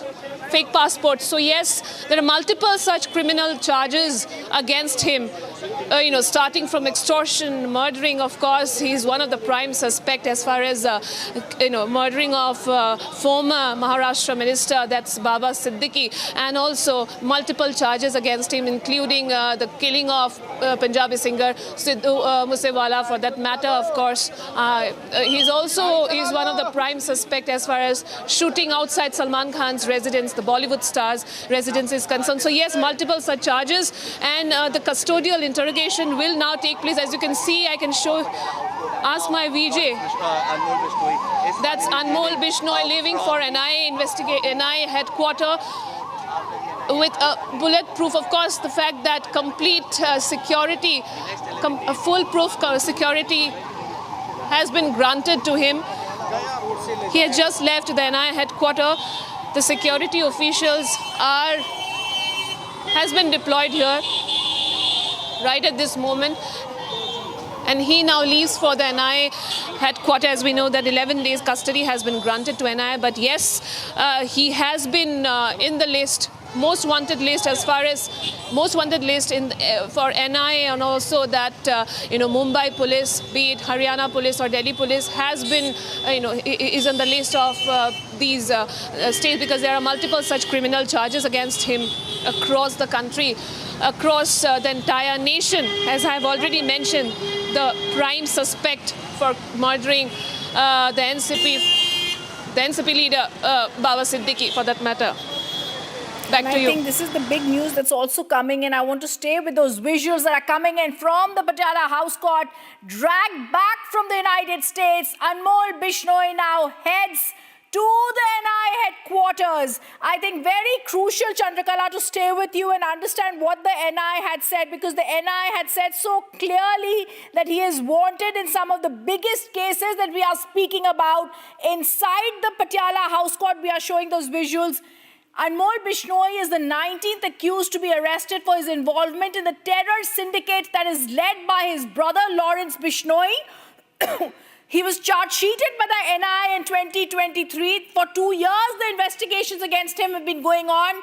Also actively designated with terrorists like Goldie Brar, Lawrence Bishnoi, and he's committed terrorism and terrorist acts in the country from 2020 to 23. This is so critical because not only Tahavu Rana, but now from the United States, after we got Lakhwinder, another aide of the Lawrence Bishnoi gang back from the United States. This is now live pictures that are coming in of Anmol Bishnoi, who's been dragged back to India. I want to go back to Chandrakala. Chandrakala, give us more details about the charge sheets that are pending and the charges that are there against Anmol Bishnoi. Tripod ये अच्छा ले लिया ना चलो चलो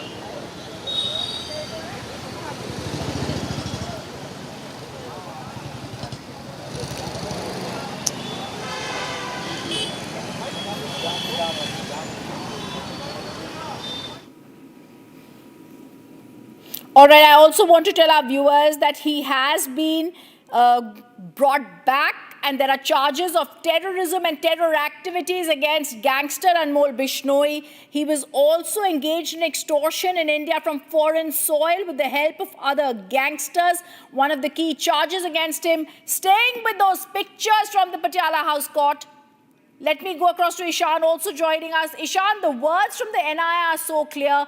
11-day custody has been asked for. Full list of allegations against him are so clear. He's also been arrested as accused in the murder of NCP leader Baba Siddiqui. He was charge-sheeted for various crimes, including aiding terrorism, Ishan. Yeah, that is completely true. The most important factors in this case is the UAPA allegations being laid against the Anmol Bishnoi. Anmol Bishnoi has been charged under UAPA for his violations in Punjab, wherein the attack on the Special Investigative Unit of Punjab by Lawrence Bishnoi gang, wherein they used the rocket launchers to attack on it. This rocket launcher was smuggled in from Pakistan, and the Bishnoi gang has been using extortion and terror as a part of its modus operandi to raise funds, and now the smuggling operation from Canada and human smuggling from India to Canada was being conducted by this gang. Lawrence Bishnoi was the key accused in the October 2025 charge sheet, and is now being brought back to India by the agencies. Back to studio. All right, thank you for giving us those details. The top focus that we'll continue tracking at this time. Viewers, the other top focus that we have right now, top government sources in the Air India case tell us that when Air India has asked the government to be given back 4,000 crore rupees as compensation, the matter of 4,000 crore subsidy will be evaluated and the matter will be taken up with other stakeholders on the requests that have been made by Air India. The likely third round of the meeting with the Ministry of Finance will also be taking place. This is the top focus and exclusive angle that we have been tracking right here at Republic TV. I want to try and go across to my colleague Harsha on this focused story. And Air India, while everybody has been speaking about Operation Sindoor and we are celebrating our victory, in the third round of meetings to be held, Air India knocks at the PMO door, asking for 4,000 crore relief amid soaring losses.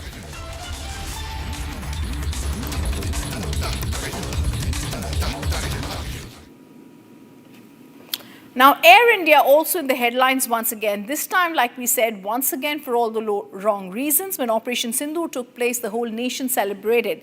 But Air India was more focused on recuperating their losses. That's exactly why they're now claiming they deserve a 4,000 crore rupee subsidy from the Indian government, a claim which comes with a lot of controversy.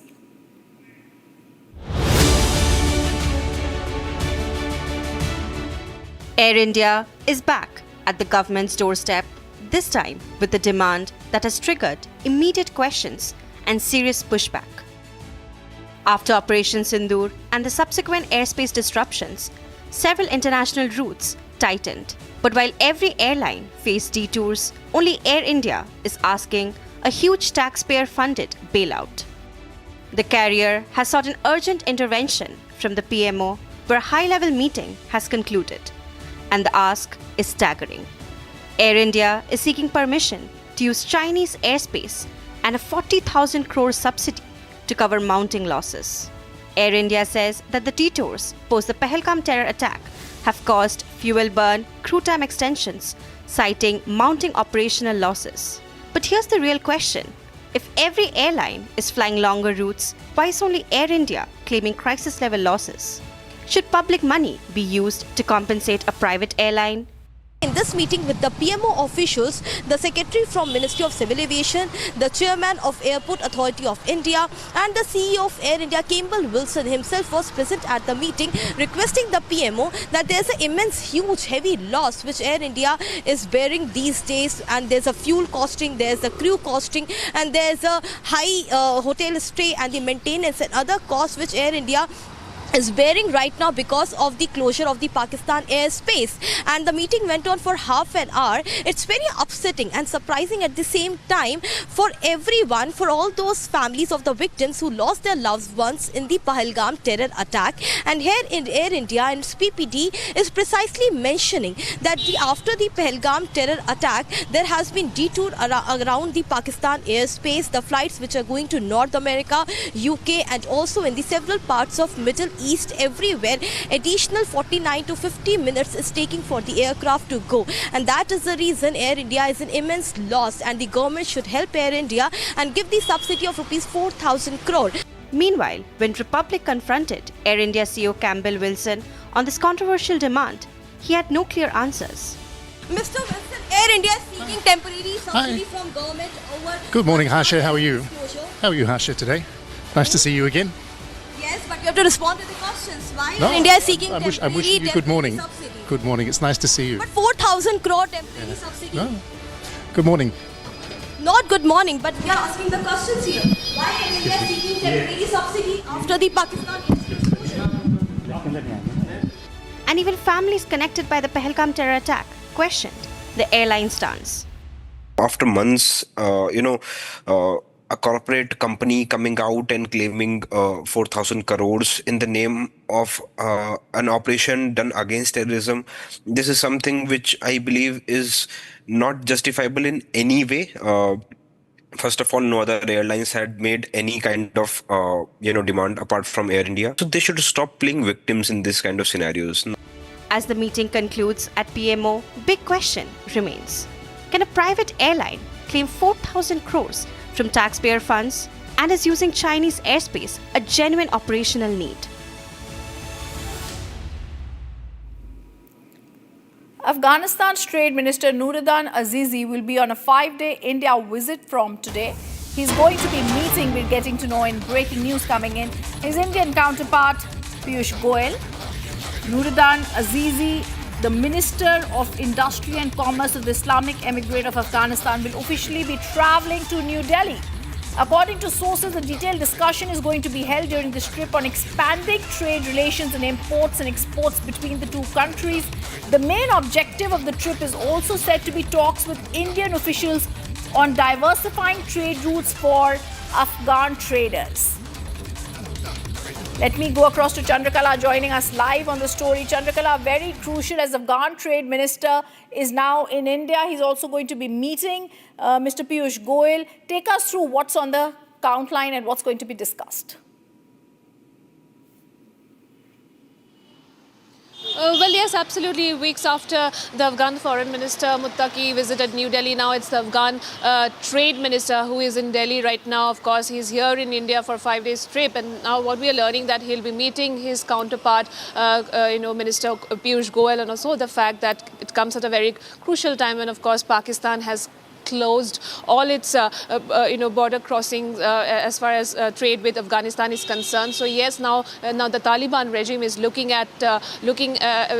to expand its trade relation with countries like India. So this is something very crucial because during the foreign minister visit also, he has also very clearly mentioned that now India Afghanistan partnership is very crucial as far as trade and other sectors are concerned. So yes, this also comes at a time that Pakistan has kept its land border crossing with Afghanistan closed after the border clashes, which has impacted exports, as far as Afghan exports are concerned, especially in terms of fruits, dry fruits for that matter. So yes, a very crucial meeting is supposed to take place. He's slated to meet Minister Piyush Goyal. Also comes at a time when we know that various other trade deals are, we are eyeing on various other trade deals with the US. Of course, with the European Union for that matter, or the UK now. Yes, of course, the Trade Minister of Afghanistan is in New Delhi. He will be meeting Commerce Minister Piyush Goyal, and various other meetings are also slated.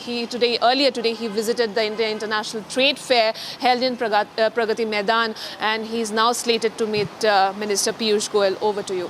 All right. Thank you, Chandrakala, for giving us those details. Now, viewers, there's also breaking news that's coming in. Bangladesh delegation to the 7th NSA level meeting of the Colombo Security Conclave was also led by the National Security Advisor, Dr. Khalilur Rahman, met with National Security Advisor in India, Mr. Ajit Doval, his team today in Delhi. They discussed key bilateral issues. He also invited our NSA to visit Bangladesh at his convenience. Remember, viewers, this is the bilateral meeting that has taken place. This is the first interface between the two NSAs in the midst of severe strains in relations between Dhaka and New Delhi in the wake of the fall of the Sheikh Hasina government on 5th August last year. Let me go across to Prem, who's joining us live on the story. Prem, the meeting has taken place even as contacts between the top leadership of India and Bangladesh since the interim government took power have been few and far between. Bangladesh NSA Khalilur Rahman, along with his team, delegation has met NSA Ajit Doval today. This is amid the Colombo Security Conclave, which is going to take place tomorrow, where Ajit Doval will host the NSAs from other countries like Mauritius, Maldives and Sri Lanka. Remember, viewers, this comes amid Bangladesh Bangladesh former Prime Minister Sheikh Hasina has been sentenced to death by the Bangladesh court, and this is really important because after the sentence, Bangladesh has... Hello? Thank you, Prem, for giving us those details. Now, INS Aidri participated in the sea phase of exercise Malabar 2025 from 13 to 17 November. The 4-day high-tempo sea phase has also included anti-submarine warfare, visit board, search and seizure, gunnery firing, underway replenishment and cross-deck helicopter operations. In addition, sea riders will also exchange between participating ships to share best practices and to enhance mutual understanding.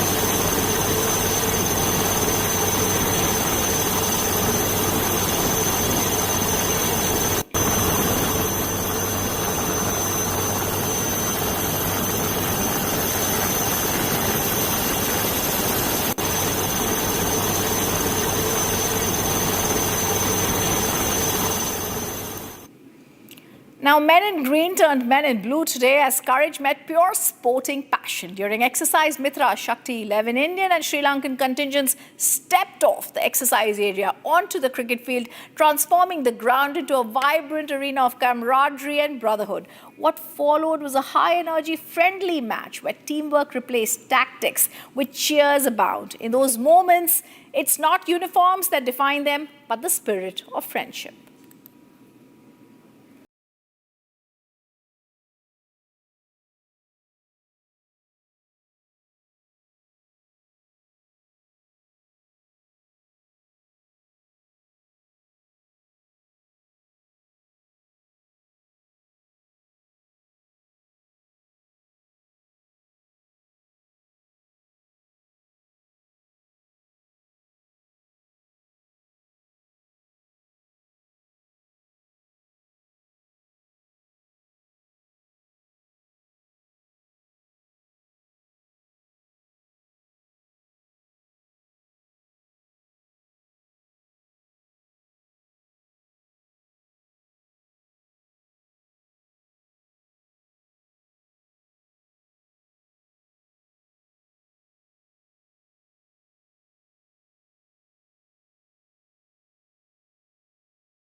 Coming up after a short break, US report exposes China's disinformation campaign. After Operation Sindhu, China used fake AI images to hinder the sales of French Rafale aircraft. Much more after a short break. Stay on with us.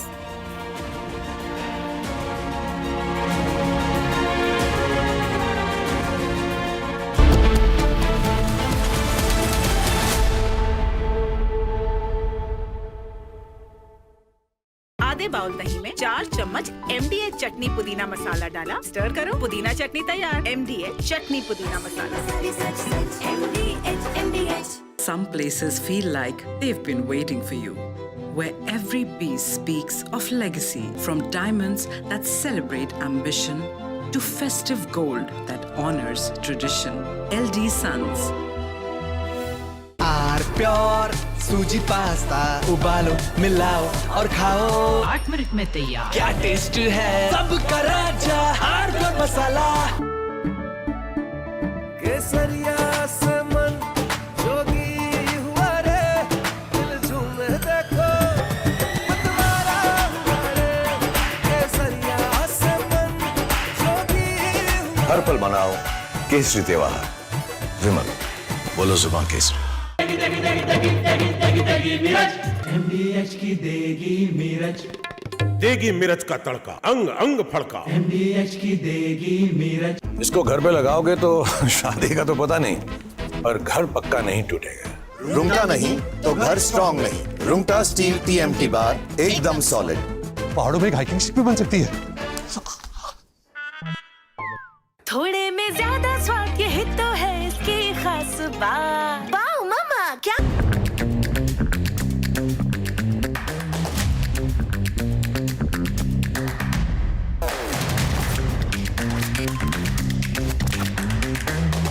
The infrastructure industry, the real estate industry, and everything associated with it eventually is a huge contribution, not just to the country's GDP, but to our overall potential to be a global player.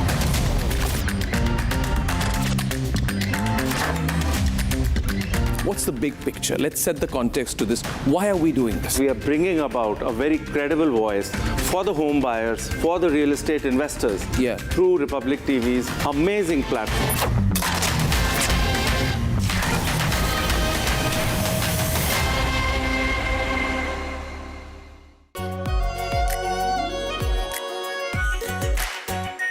Our pure Shahi Paneer Masala.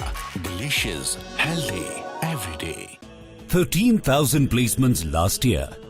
At Amity, we are committed to nurturing passionate, hardworking and proactive professionals. अब छोलिया हो या लोबिया, सफेद चने या काले चने, सब कुछ मजेदार बने। Some places feel like they've been waiting for you, where every piece speaks of legacy, from diamonds that celebrate ambition to festive gold that honors tradition. LD Sons. थोड़े में ज्यादा स्वाद यही तो है इसकी खास बात। वाओ मामा क्या स्वाद है। अरे मेरे राजा इसको घर पे लगाओगे तो शादी का तो पता नहीं पर घर पक्का नहीं टूटेगा रुंगटा नहीं तो घर स्ट्रॉन्ग नहीं रुंगटा स्टील TMT बार एकदम सॉलिड पहाड़ों में एक हाइकिंग शिप भी बन सकती है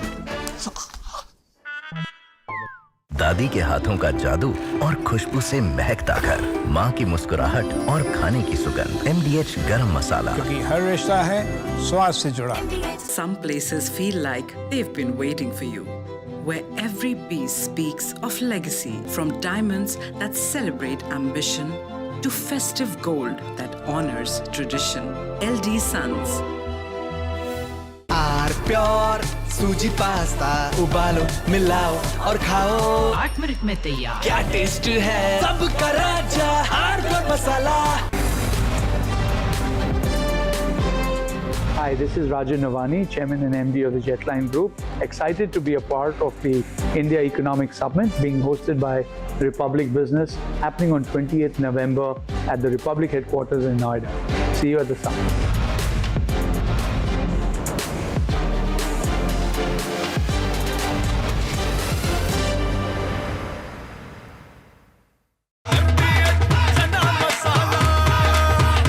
छोलिया हो या लोबिया, सफेद चने या काले चने, सब कुछ मजेदार बने। Some places feel like they've been waiting for you, where every piece speaks of legacy, from diamonds that celebrate ambition to festive gold that honors tradition. LD Sons.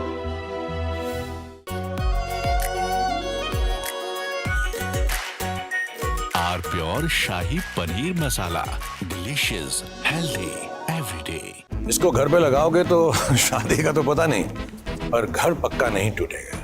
Rungta नहीं तो घर स्ट्रॉन्ग नहीं। रुंगटा स्टील TMT बार एकदम solid. पहाड़ों में एक hiking ship भी बन सकती है। MDH की हल्दी मिर्ची धनिया करे कमाल, ये रंग दे, ये खुशबू दे, ये तीखा, ये कम पड़े, क्या निराला MDH masala. Some places feel like they've been waiting for you, where every piece speaks of legacy, from diamonds that celebrate ambition to festive gold that honors tradition. LD Sons.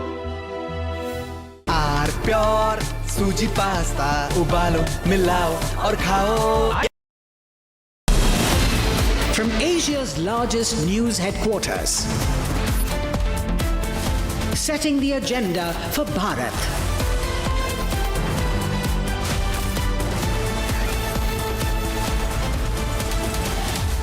You're watching Republic.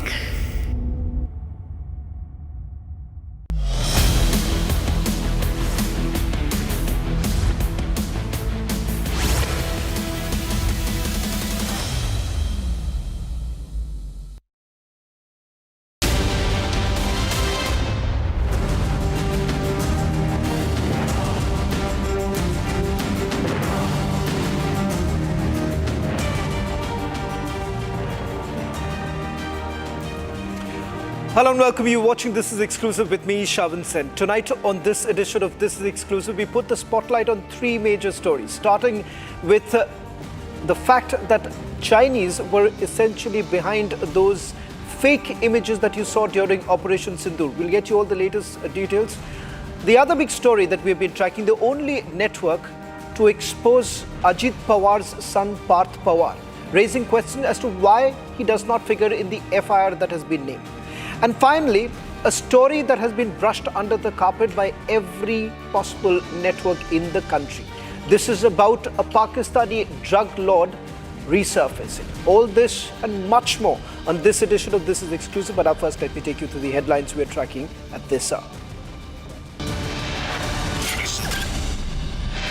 On the run since 2022, wanted gangster Anmol Bishnoi dragged back to India, remanded to 11-day NIA custody.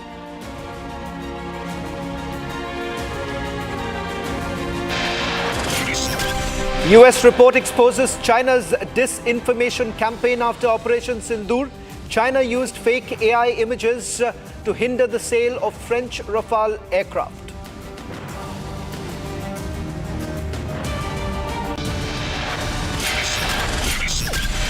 Ajit Pawar's son Parth Pawar not named in the 300 crore rupees Pune land deal report submitted to Maharashtra government.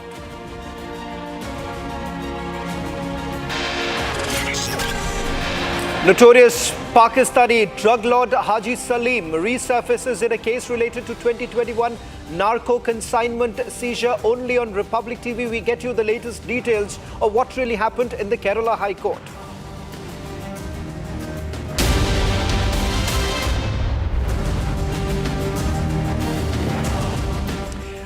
Ladies and gentlemen, during Operation Sindoor, you may have essentially seen several images doing the rounds, particularly in social media platforms, none of them essentially verified, and most of it claiming that Rafale jets were downed.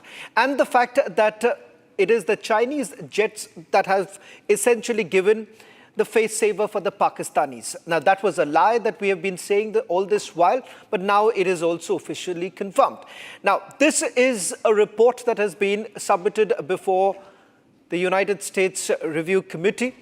US-China Economic and Security Review Commission has accused China of orchestrating a propaganda effort after Operation Sindoor as per its grey zone attempts to use fake social media accounts that spread AI images of supposed debris from planes. The report lays the facts bare that Beijing opportunistically used the May clash between India and Pakistan to advertise the advanced technology of its weapons, useful in the context of its ongoing border tensions with India and its growing defense industry goals. On your screens right now, we're going to put out full details of this report and the chair, what is it that they've essentially wanted to say. On your screens, this is exactly what the review committee on China had to say with regards to China's disinformation campaign. In fact, they are quoting French intelligence to indicate the fact that there was a campaign that was started by the Chinese to basically ensure that Rafale's rates stocks really go down. And the fact that they are able to convince potential buyers about Chinese aircraft. Let me also now take you through some more details coming in, some more breaking news coming in on this entire story that is first broken by Republic TV. This is about Pakistan's use of Chinese weapons to down French Rafale fighter jets used by India. Now became a particular selling point for the Chinese embassy defense sale efforts. On your screens right now, this is exactly what the Chinese had to indicate. The Chinese embassy banked on Pakistan using their own weapons. Over the next couple of minutes, I'm also going to take you through instances where during Operation Sindoor, efforts were essentially made to lie on several aspects. Before I go across through all the elements that we have basically lined up for you to understand what exactly happened during Operation Sindoor, breaking this down is Group Captain Anant Mathur, a veteran Indian Air Force pilot who's joining us on this broadcast. Group Captain Mathur, it's now official. Citing French intelligence, you have had the review committee indicating the fact that there was a disinformation campaign that was started by the Chinese. We all knew here in India, but there were few people who still questioned it. How do you really look at this report which has now been made public? Hi, good evening. So firstly, I want to tell you that this aspect is an important aspect of any statecraft which involves information warfare. And it is important for India to stay united against this kind of information warfare. Fault lines in India will be exploited by our adversaries, and China is one of them. And while this report pinpoints China, they were not the only people who were doing this information warfare against us. And we actually won on the physical battlefield, whose scars are visible till today at airfields and hangars in Pakistan. But to a certain extent, we did lose the information war in certain areas, which is a lesson for us. We need to act much faster and quicker with more vigor all across the world. As far as Chinese are concerned, they were able to use this data. And if you remember, even the stock prices of Dassault fell down after this news broke through, which had no basis in reality.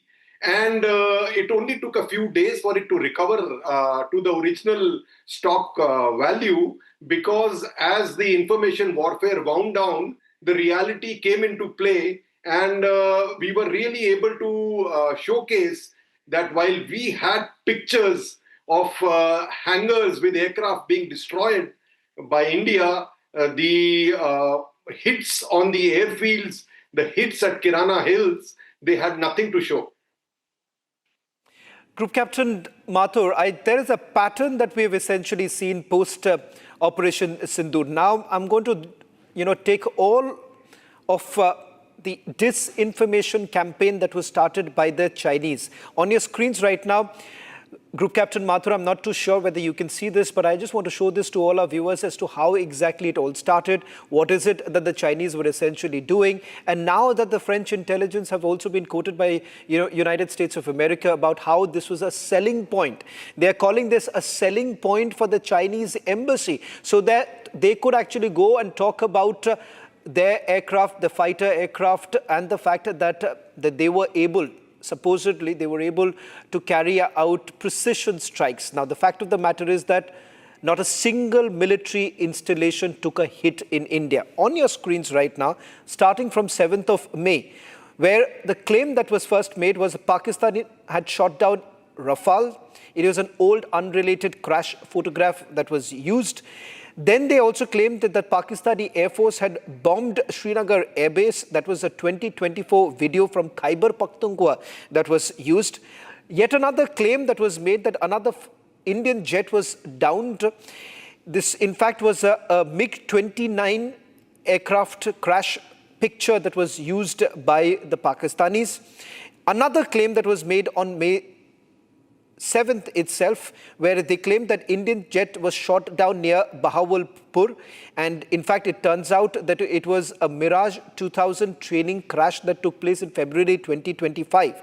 And then you have on 7th of May itself, where they claimed that Pakistanis had destroyed Indian brigade headquarters, completely fabricated.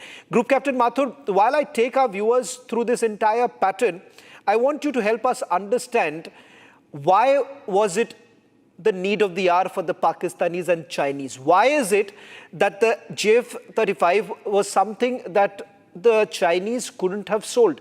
Their missiles, if you really look at the PL-15 missiles, that too turned out to be a complete Chinese dud missiles. I want to go back with the graphics also while you try and help us understand that. See, we have seen actually so many photographs which India has shown where PL-15 just ran out of fuel or just fell down in India, few of them completely intact. Has Pakistan been able to show any of the Meteor launches which were found intact on their side? Because all those hit their aircraft, but none of them hit our aircraft, and they were found lying in the fields, where even the fuse which is supposed to make the missile self-destruct did not work. Because when the missile reaches its end of the range and it does not find a target, then it is supposed to self-destruct to avoid this kind of a thing. And a few days later, of course, Indian DRDO picked up that missile and wanted to see what exactly is the capability which they can gauge, and it has been used to find these information out. This disinformation campaign is part of information warfare when hostilities break out, and is part of information warfare even when hostilities are not happening. Even today, you find that there are several bots and misinformation campaigns run across the world by adversaries. This is part of geopolitics. What we need to learn as a nation is not get taken in by this and don't start asking questions where none exist.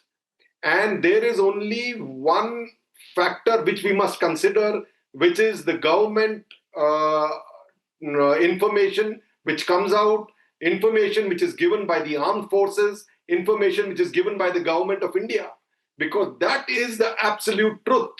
And that is what needs to be believed. Group Captain Mathur, I just want to take a quick question because I'm running out of time, but it's important because the timing when they were basically trying to sell this was also at a time when Chinese were trying to sell this to other countries. Is there anything that you can tell our viewers why it became imperative for the Chinese to try and ensure that Rafale was out of the market? Indonesia has finally agreed to buy Rafale. So there are several countries which are evaluating aircraft. Indonesia comes to my mind immediately because that is a country which has now agreed to buy the Rafale. Chinese are trying to dissuade other countries to buy a Rafale by trying to showcase that Rafale does not work. And so the campaign was not really effective in that sense because ultimately Indonesia has agreed to buy the Rafale. However, this is the misinformation campaign, the aim of which is to sell Chinese equipment, apply disinformation so that Rafales need not be bought, because you don't only buy the aircraft, you buy the weapon systems that come along with it, you buy a multi-year contract for maintenance and servicing. And the aim was that those countries don't buy the Rafale but end up buying the Chinese J-35, which is still unproven, has not seen combat. The J-20 is, of course, a much inferior machine which the Pakistanis have. And they are threatening that they will make, they will sell these J-35s to Pakistan. Well, good luck to them. Thank you very much, Group Captain Mathur, for putting this into perspective. A story that has now been picked up by others. And in fact, we give it to understand that the French embassy has also responded to the report that has just been published. Shifting focus now to the other big story that we are getting to, a Republic investigation as far as the land scam is concerned in Maharashtra. Ladies and gentlemen, the 300 crore Mundwa land scam that our Deputy Chief Minister Ajit Pawar's family, the crosshairs, has unearthed fresh details. His son, Parth, has walked free. Unnamed, unscathed, but 3 key players, a suspended sub-registrar, a business insider and a power broker, face the full wrath of the law for greenlighting this ineligible government land grab as probe collides and the Chief Minister's committee gears up. Is this exoneration a clean slate or just the opening move in a bigger cover-up? Take a look at this report. A 3-member committee headed by Joint IGR Rajendra Muthe has submitted its report in the 300 crore rupees Mundwa land deal case. The land, 43 acres in Pune's upscale Mundwa area, is government-owned and could not legally be sold. Yet it was sold to Amadia Enterprises, a firm in which Parth Pawar, son of Deputy Chief Minister Ajit Pawar, is a partner. The report spoke of irregularities in a plot valued at over 1800 crore rupees, sold for just 300 crores to Amadia Enterprises. The state later scrapped the deal, calling the violations serious and deliberate. It is very surprising and shocking that the Inspector General of Police of Maharashtra formed 3 members committee to look into the involvement of this 300 crores rupees scam. When the ownership is belonging to Parth Pawar, 90%, the whole deal has taken place on behalf of his company, and there is lot of other or lot of documents are there to show that they cannot bifurcate or separate Mr. Parth Pawar individually and the company separately. But investigators say Parth's name does not appear on any document linked to the sale. As a result, the committee report makes no reference to Parth Pawar. Instead, the committee has indicted 3 people named in the FIR. Suspended Sub-Registrar Ravindra, Digvijay Patil, who is Parth Pawar's business partner, and Sheetal Tejwani, who held the power of attorney on behalf of the land sellers.